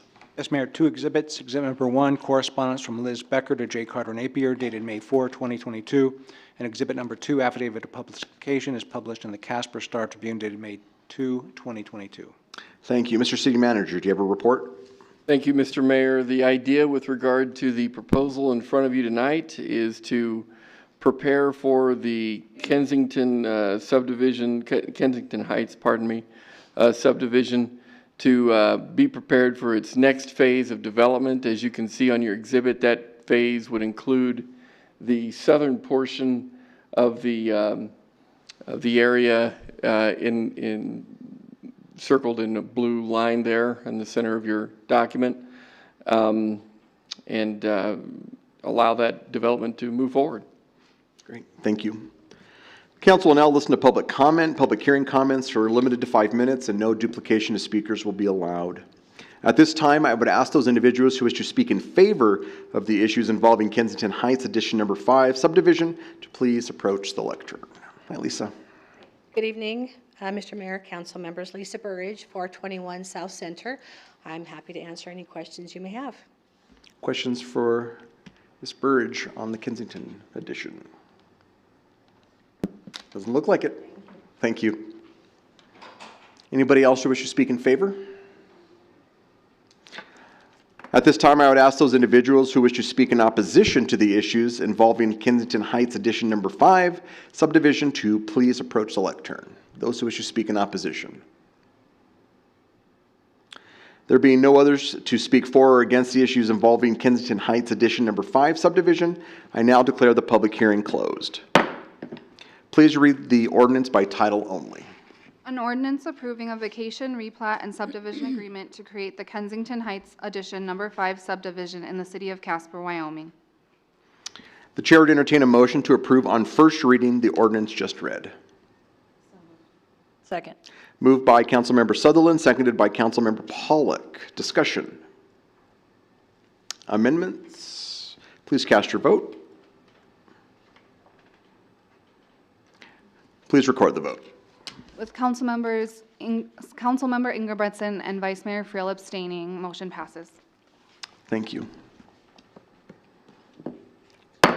I now declare the public hearing open for the consideration of a vacation, replat, subdivision agreement, and zone change for the Harmony Hills Addition Number 4. Mr. City Attorney, do you have exhibits? Thank you, Mayor. 2 exhibits. Exhibit number 1, correspondence from Liz Becker to J. Carter Napier, dated May 4, 2022. And exhibit number 2, affidavit of publication, is published in the Casper Star Tribune, dated May 2, 2022. Thank you. Mr. City Manager, do you have a report? Thank you, Mr. Mayor. The petitioner has submitted this action with regard to a development located in the neighboring area of Marks Way and South Poplar, wherein some additional residential will be created along Yesness and some additional commercial pursuant to the passage of the ordinance in front of you tonight would be created as well. And so with that, Mr. Mayor, I conclude my report. Thank you. Council will now listen to public comment. Public hearing comments are limited to 5 minutes and no duplication of speakers will be allowed. At this time, I would ask those individuals who wish to speak in favor of the issues involving Harmony Hills Edition, number 4, to please approach the lectern. Hello, Lisa. Good evening, Mr. Mayor, Council. Lisa Burridge, 421 South Center. Happy to answer any questions you might have. Any questions for Ms. Burridge? We're good? Thank you. Thanks, Lisa. At this time, I would ask those individuals who wish to speak in opposition to the issues involving Harmony Hills Edition number 4 to please approach the lectern. Any opposition? There being no others to speak for or against the issues involving Harmony Hills Edition number 4, I now declare the public hearing closed.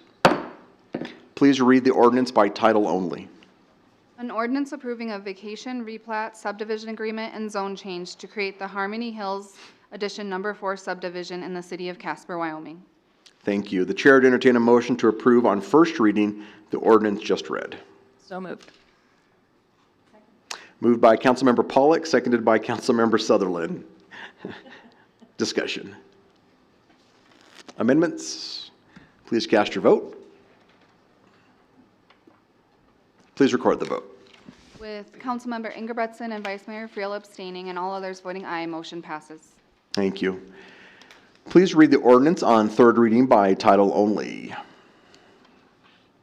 An ordinance ratifying all actions previously taken concerning City of Casper, Wyoming, Local Assessment District Number 158, confirming the proceedings, assessment roll, and assessment, therefore assessing the amounts in said roll on the property in said district, creating a lien, therefore, and prescribing the priority, therefore, directing the certification of said roll by the city clerk and transmittal thereof to the city treasurer, prescribing notice that said assessment shall be paid and the terms thereof, providing for the payment of said assessment, creating a special and a separate fund, therefore providing for the collection of delinquent assessments and prescribing various details concerning said provisions.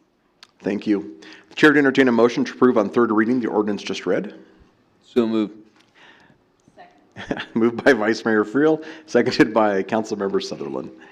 Council will now listen to public comment. Public comments are limited to 5 minutes and no duplication of speakers will be allowed. Okay, any discussion? Nope, okay. Any amendments? Please cast your vote. Oh, shoot, we don't have a council member. How do we proceed, John? Do we have to wait for her to vote? Oh, did we lose one? Yeah, we lost Lisa. It's obviously going to pass if you want to just get her vote when she comes back so that the record's... That would be okay if we did that? Okay. Please record the vote. With all members voting aye, the motion passes. Thank you. So, John, can we backtrack? We can do this and then backtrack? We can. Okay, thank you. Council will now discuss the resolution authorizing a contract with the Police Facility Design Group for architectural services. Because this is not on the consent agenda, it will be open for discussion by the council. Please read the resolution by title only. A resolution authorizing a contract for architectural services to renovate and expand the currently named Casper Business Center for the purpose of a public safety and training headquarters with Police Facility Design Group, PA. Thank you. Chair to entertain a motion to approve the resolution just read. So moved. Second. Moved by Councilmember Cathy, seconded by Vice Mayor Friel. Mr. City Manager, do you have a report? I do, Mr. Mayor. Thank you. With respect to the acquisition of the Casper Business Center, we are at the point now where potentially pursuant to a passage this evening of the attached agreement, we would now move forward into the design phase of said property so that indeed a year from now or potentially a little more, we might be able to start with construction activities pursuant to the design coming forward.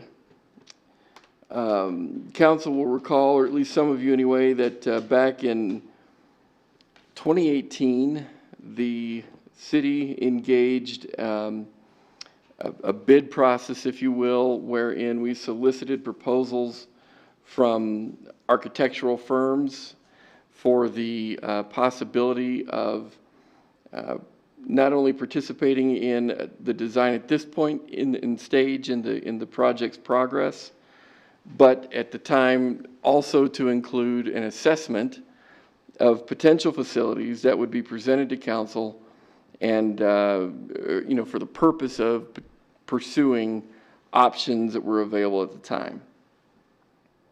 Back in October of 18, the city received a number of proposals, 5 to be exact, that were considered for further evaluation to participate in the process, again, to include not only the initial facility assessment and needs assessment, but also potentially for further design and administration services that could be rendered during the construction phase of this project.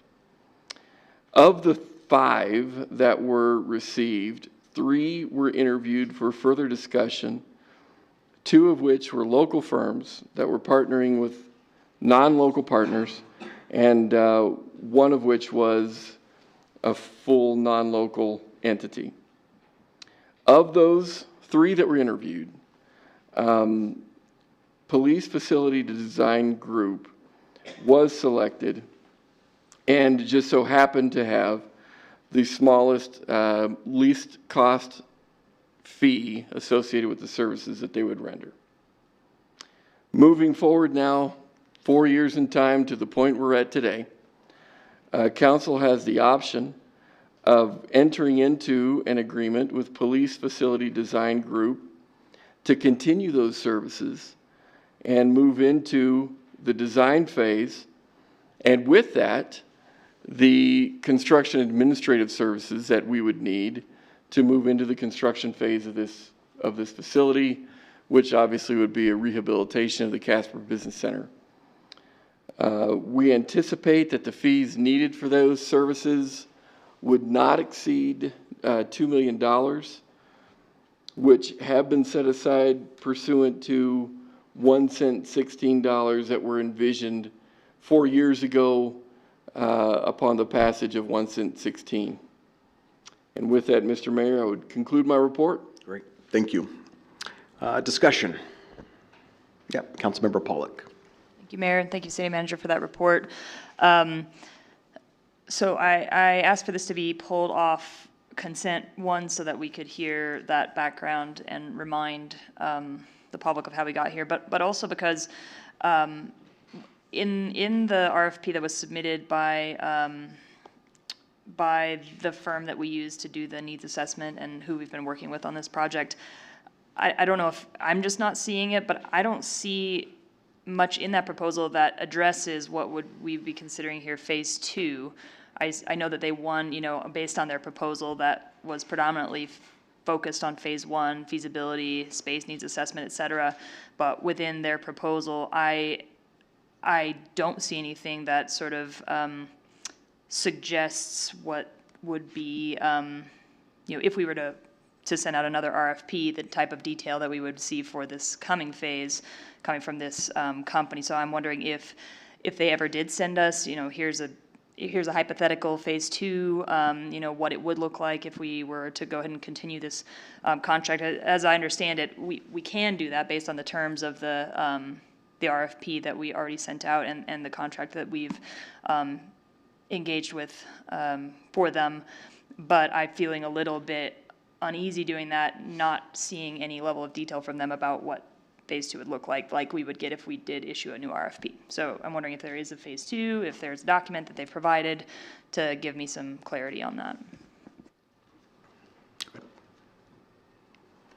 Mr. Mayor, council member, there is not that level of detail that you are inquiring about in terms of what the services would be pursuant to a design and construction administration, as we potentially move into the construction phase of this project.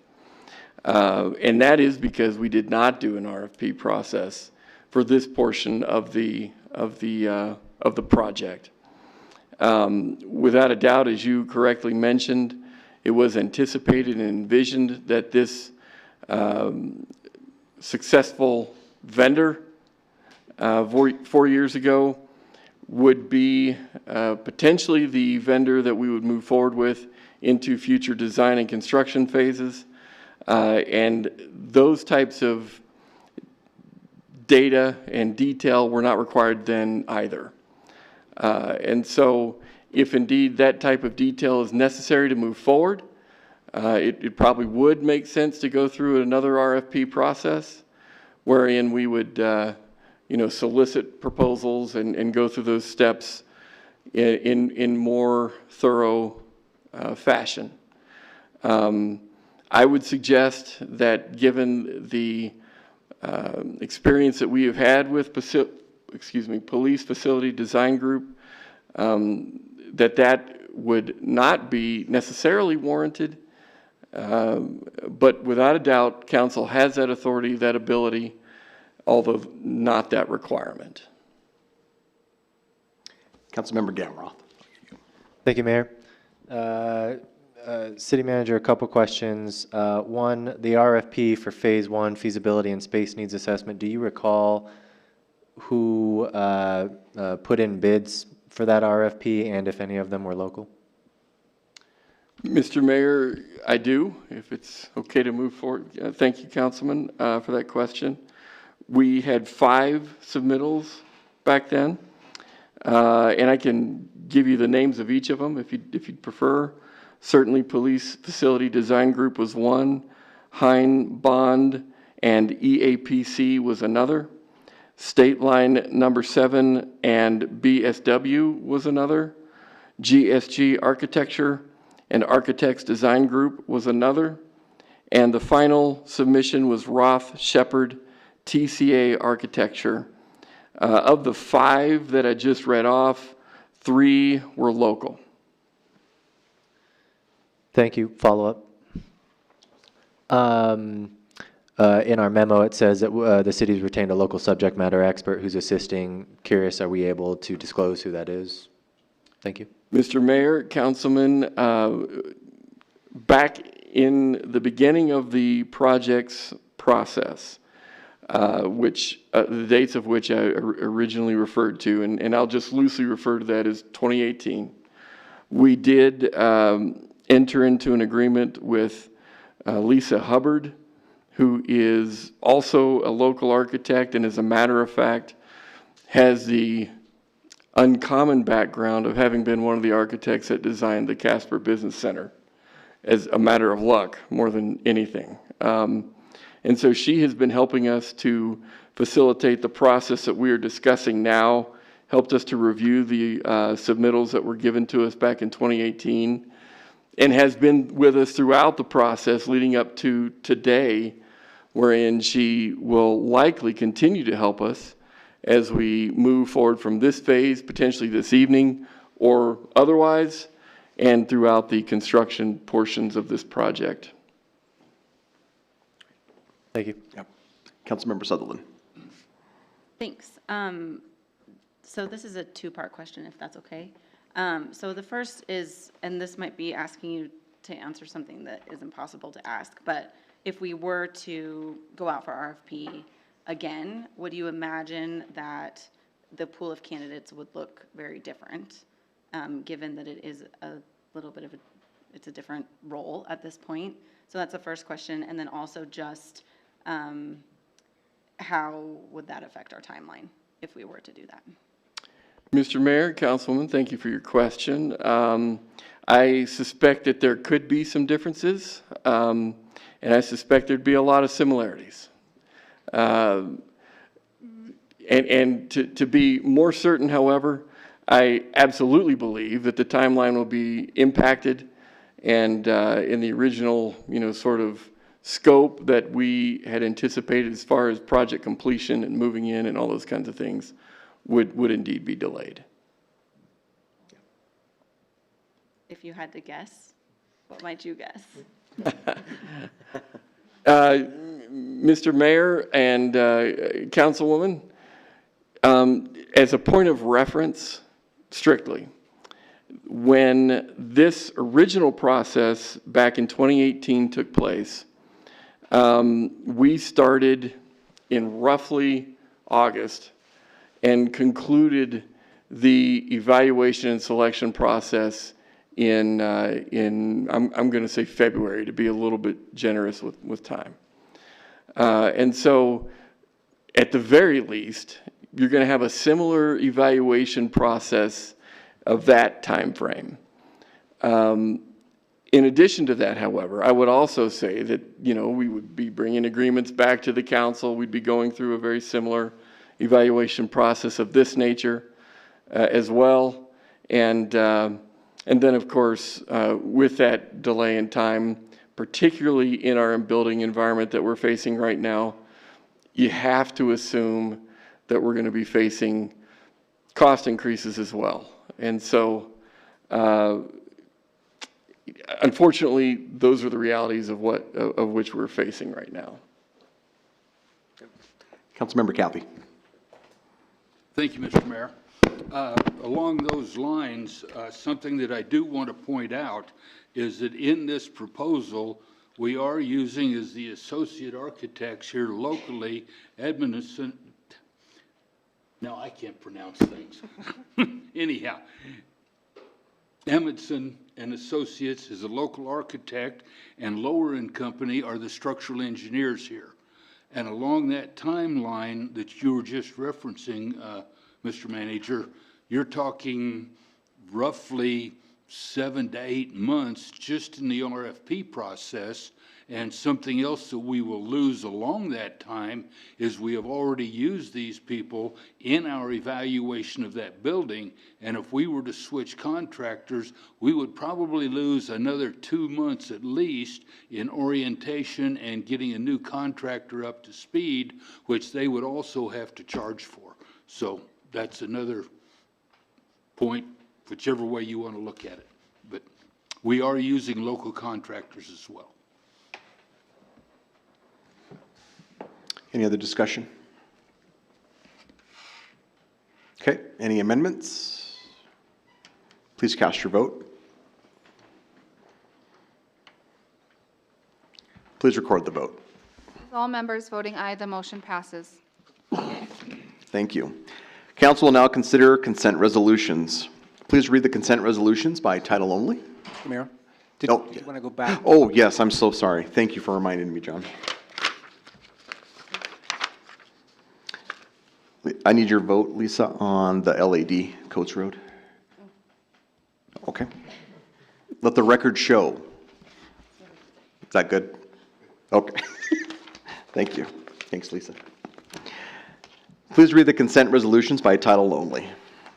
11B1, authorizing a release of a local assessment district lien, LAD 156, regarding 1765 Brigham Young Street, Casper, Wyoming. 11B2, approving the downtown open container area. 11B3, establishing a debt service sinking fund to provide multi-year funding for the Fire A pension obligation to the state of Wyoming. 11B4, rescinding resolution number 94-35, authorizing the creation of the Parks and Recreation Advisory Board, appointing new members to the board, and adopting the rules of the board. 11B5, authorizing a contract for professional services with Haas Construction Company for security improvements at Municipal Court, 201 North David Street, Casper, Wyoming.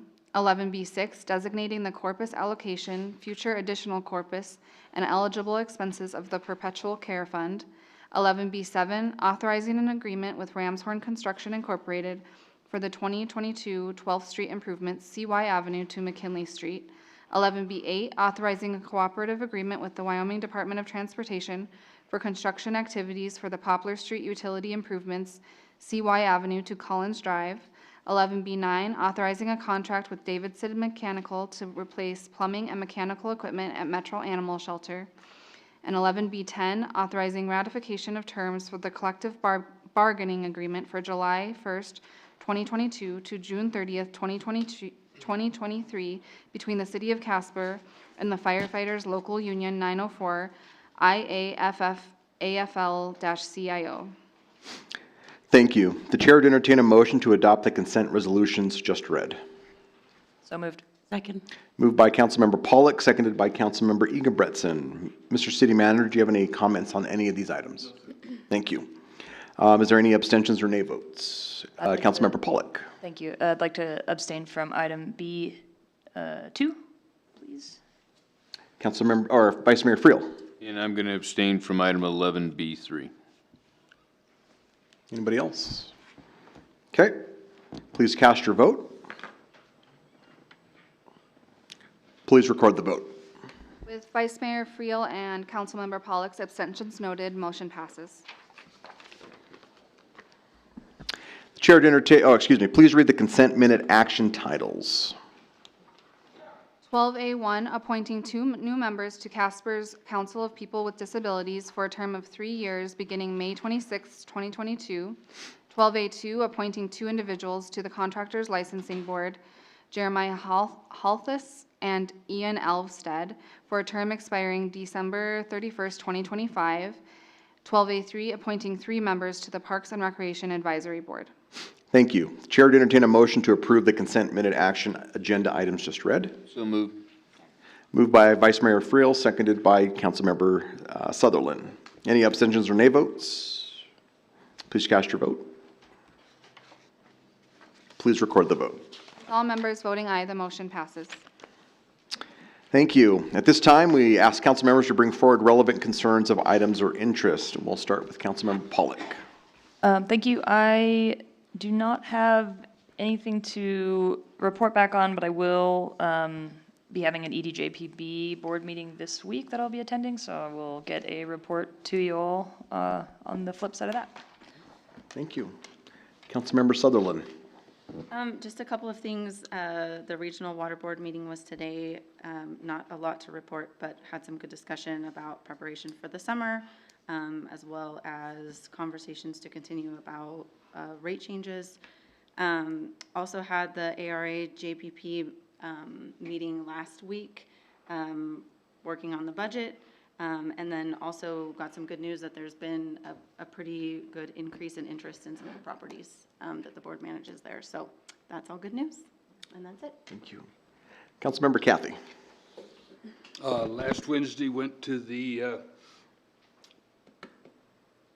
dedication public announcement of the Casper Business Center as our new police station. I don't know whether we're going to have a naming contest or not, but I think the name on the building will ultimately change, so that's something to be thinking about. And if anybody has any suggestions, or if you're willing to make a big donation, I imagine we would allow you to name the building. So, you know, anything is open for discussion along those lines.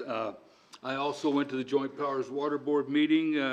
I thank Councilmember Jai for filling us in about that. So, awesome. Thank you. That's it. Thank you. Councilmember Gamroth. Thank you, Mayor. Attended the Self-Help Center's Lip Sync Battle fundraiser, was that Saturday night, I think, maybe Friday night, over the weekend.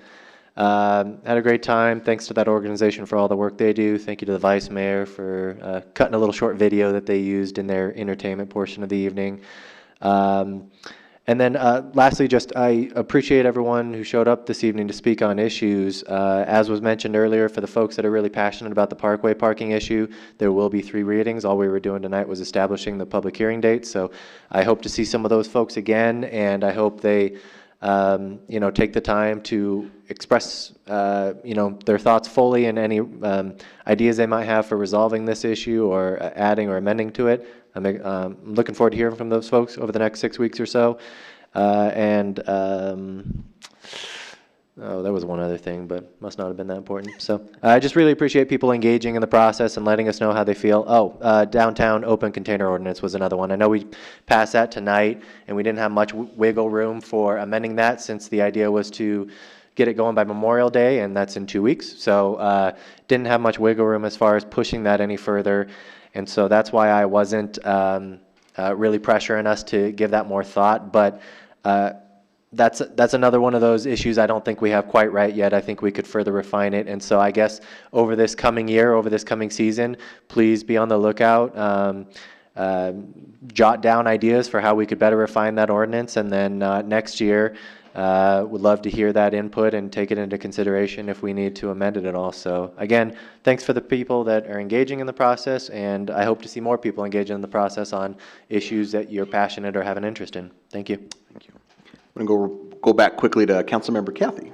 Something that I forgot to mention, this is National Police Week, and tomorrow night from 5:30 to 7 between City Hall and the Hall of Justice, David Street will be closed off and the entire public is invited, and there will be food and games, and meet your local policeman and view the vehicles and have a good time and come out, and music will be provided. So if you want to dance in the streets, go for it.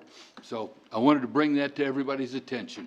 And Vice Mayor Friel may have brought that up and may have something more to add. I don't know. Not now. But thank you. Thank you. Councilmember Gebretson. Nothing for me, thank you. Thank you. Vice Mayor. Well, the only thing I have to add now is have received a few phone calls from people about their property taxes going up. I want to reiterate again, this year, as last year, we are in no way in charge of any of that whatsoever. That is through the county assessor. You need to go to the assessor's office and take your complaints there. There's a process that you follow and go through, and there's a timeline associated with that. So if you have a complaint with that, calling us is only going to stall you, so just go straight to the assessor's office. That's all I have. Thank you. The only thing I have to report is that we have a 6 cities meeting on Thursday. The Vice Mayor and I will be there. It's the 6 largest municipalities in the state. So it's an opportunity to sit and talk about some things that we can do collectively. So it's a great opportunity to meet with the other mayors and city managers and so forth. So looking forward to that as well. I also want to just thank the council. My wheelhouse is not always recalling things, and so I appreciate the council and their expertise and the way that they were able to summarize, especially the Parkway and where we're getting and going with that. I appreciate also how the council works towards those things, and it's just very helpful, and to be able to express that a little bit better than I can. So I appreciate the council doing that. The next meetings of the City Council will be a work session to be held at 4:30 on Tuesday, the 24th, in the council meeting room, and a special budget work session to be held at 4:30 on Tuesday, the 31st, in the council meeting room, and a regular council meeting to be held at 6 p.m. Tuesday, June 7th, in the council chambers. A notice of an executive session to take place at this date and during this meeting has been given. We have matters to discuss regarding land acquisition. Therefore, the chair would entertain a motion to adjourn into executive session, and at the conclusion of that executive session, to reconvene this regular meeting solely for purposes of adjournment of this regular meeting. So moved. Second. Moved by Councilmember Pollock, seconded by Vice Mayor Friel. There being a majority of members present and a motion to adjourn into an executive session, and having been moved and seconded, and that motion requiring a 2/3 majority of the councils present, please cast your vote. Please record the vote. With all members voting aye, the motion passes. A greater than 2/3 majority of council present voted in favor of the motion, and we hereby adjourn into executive session. Thank you.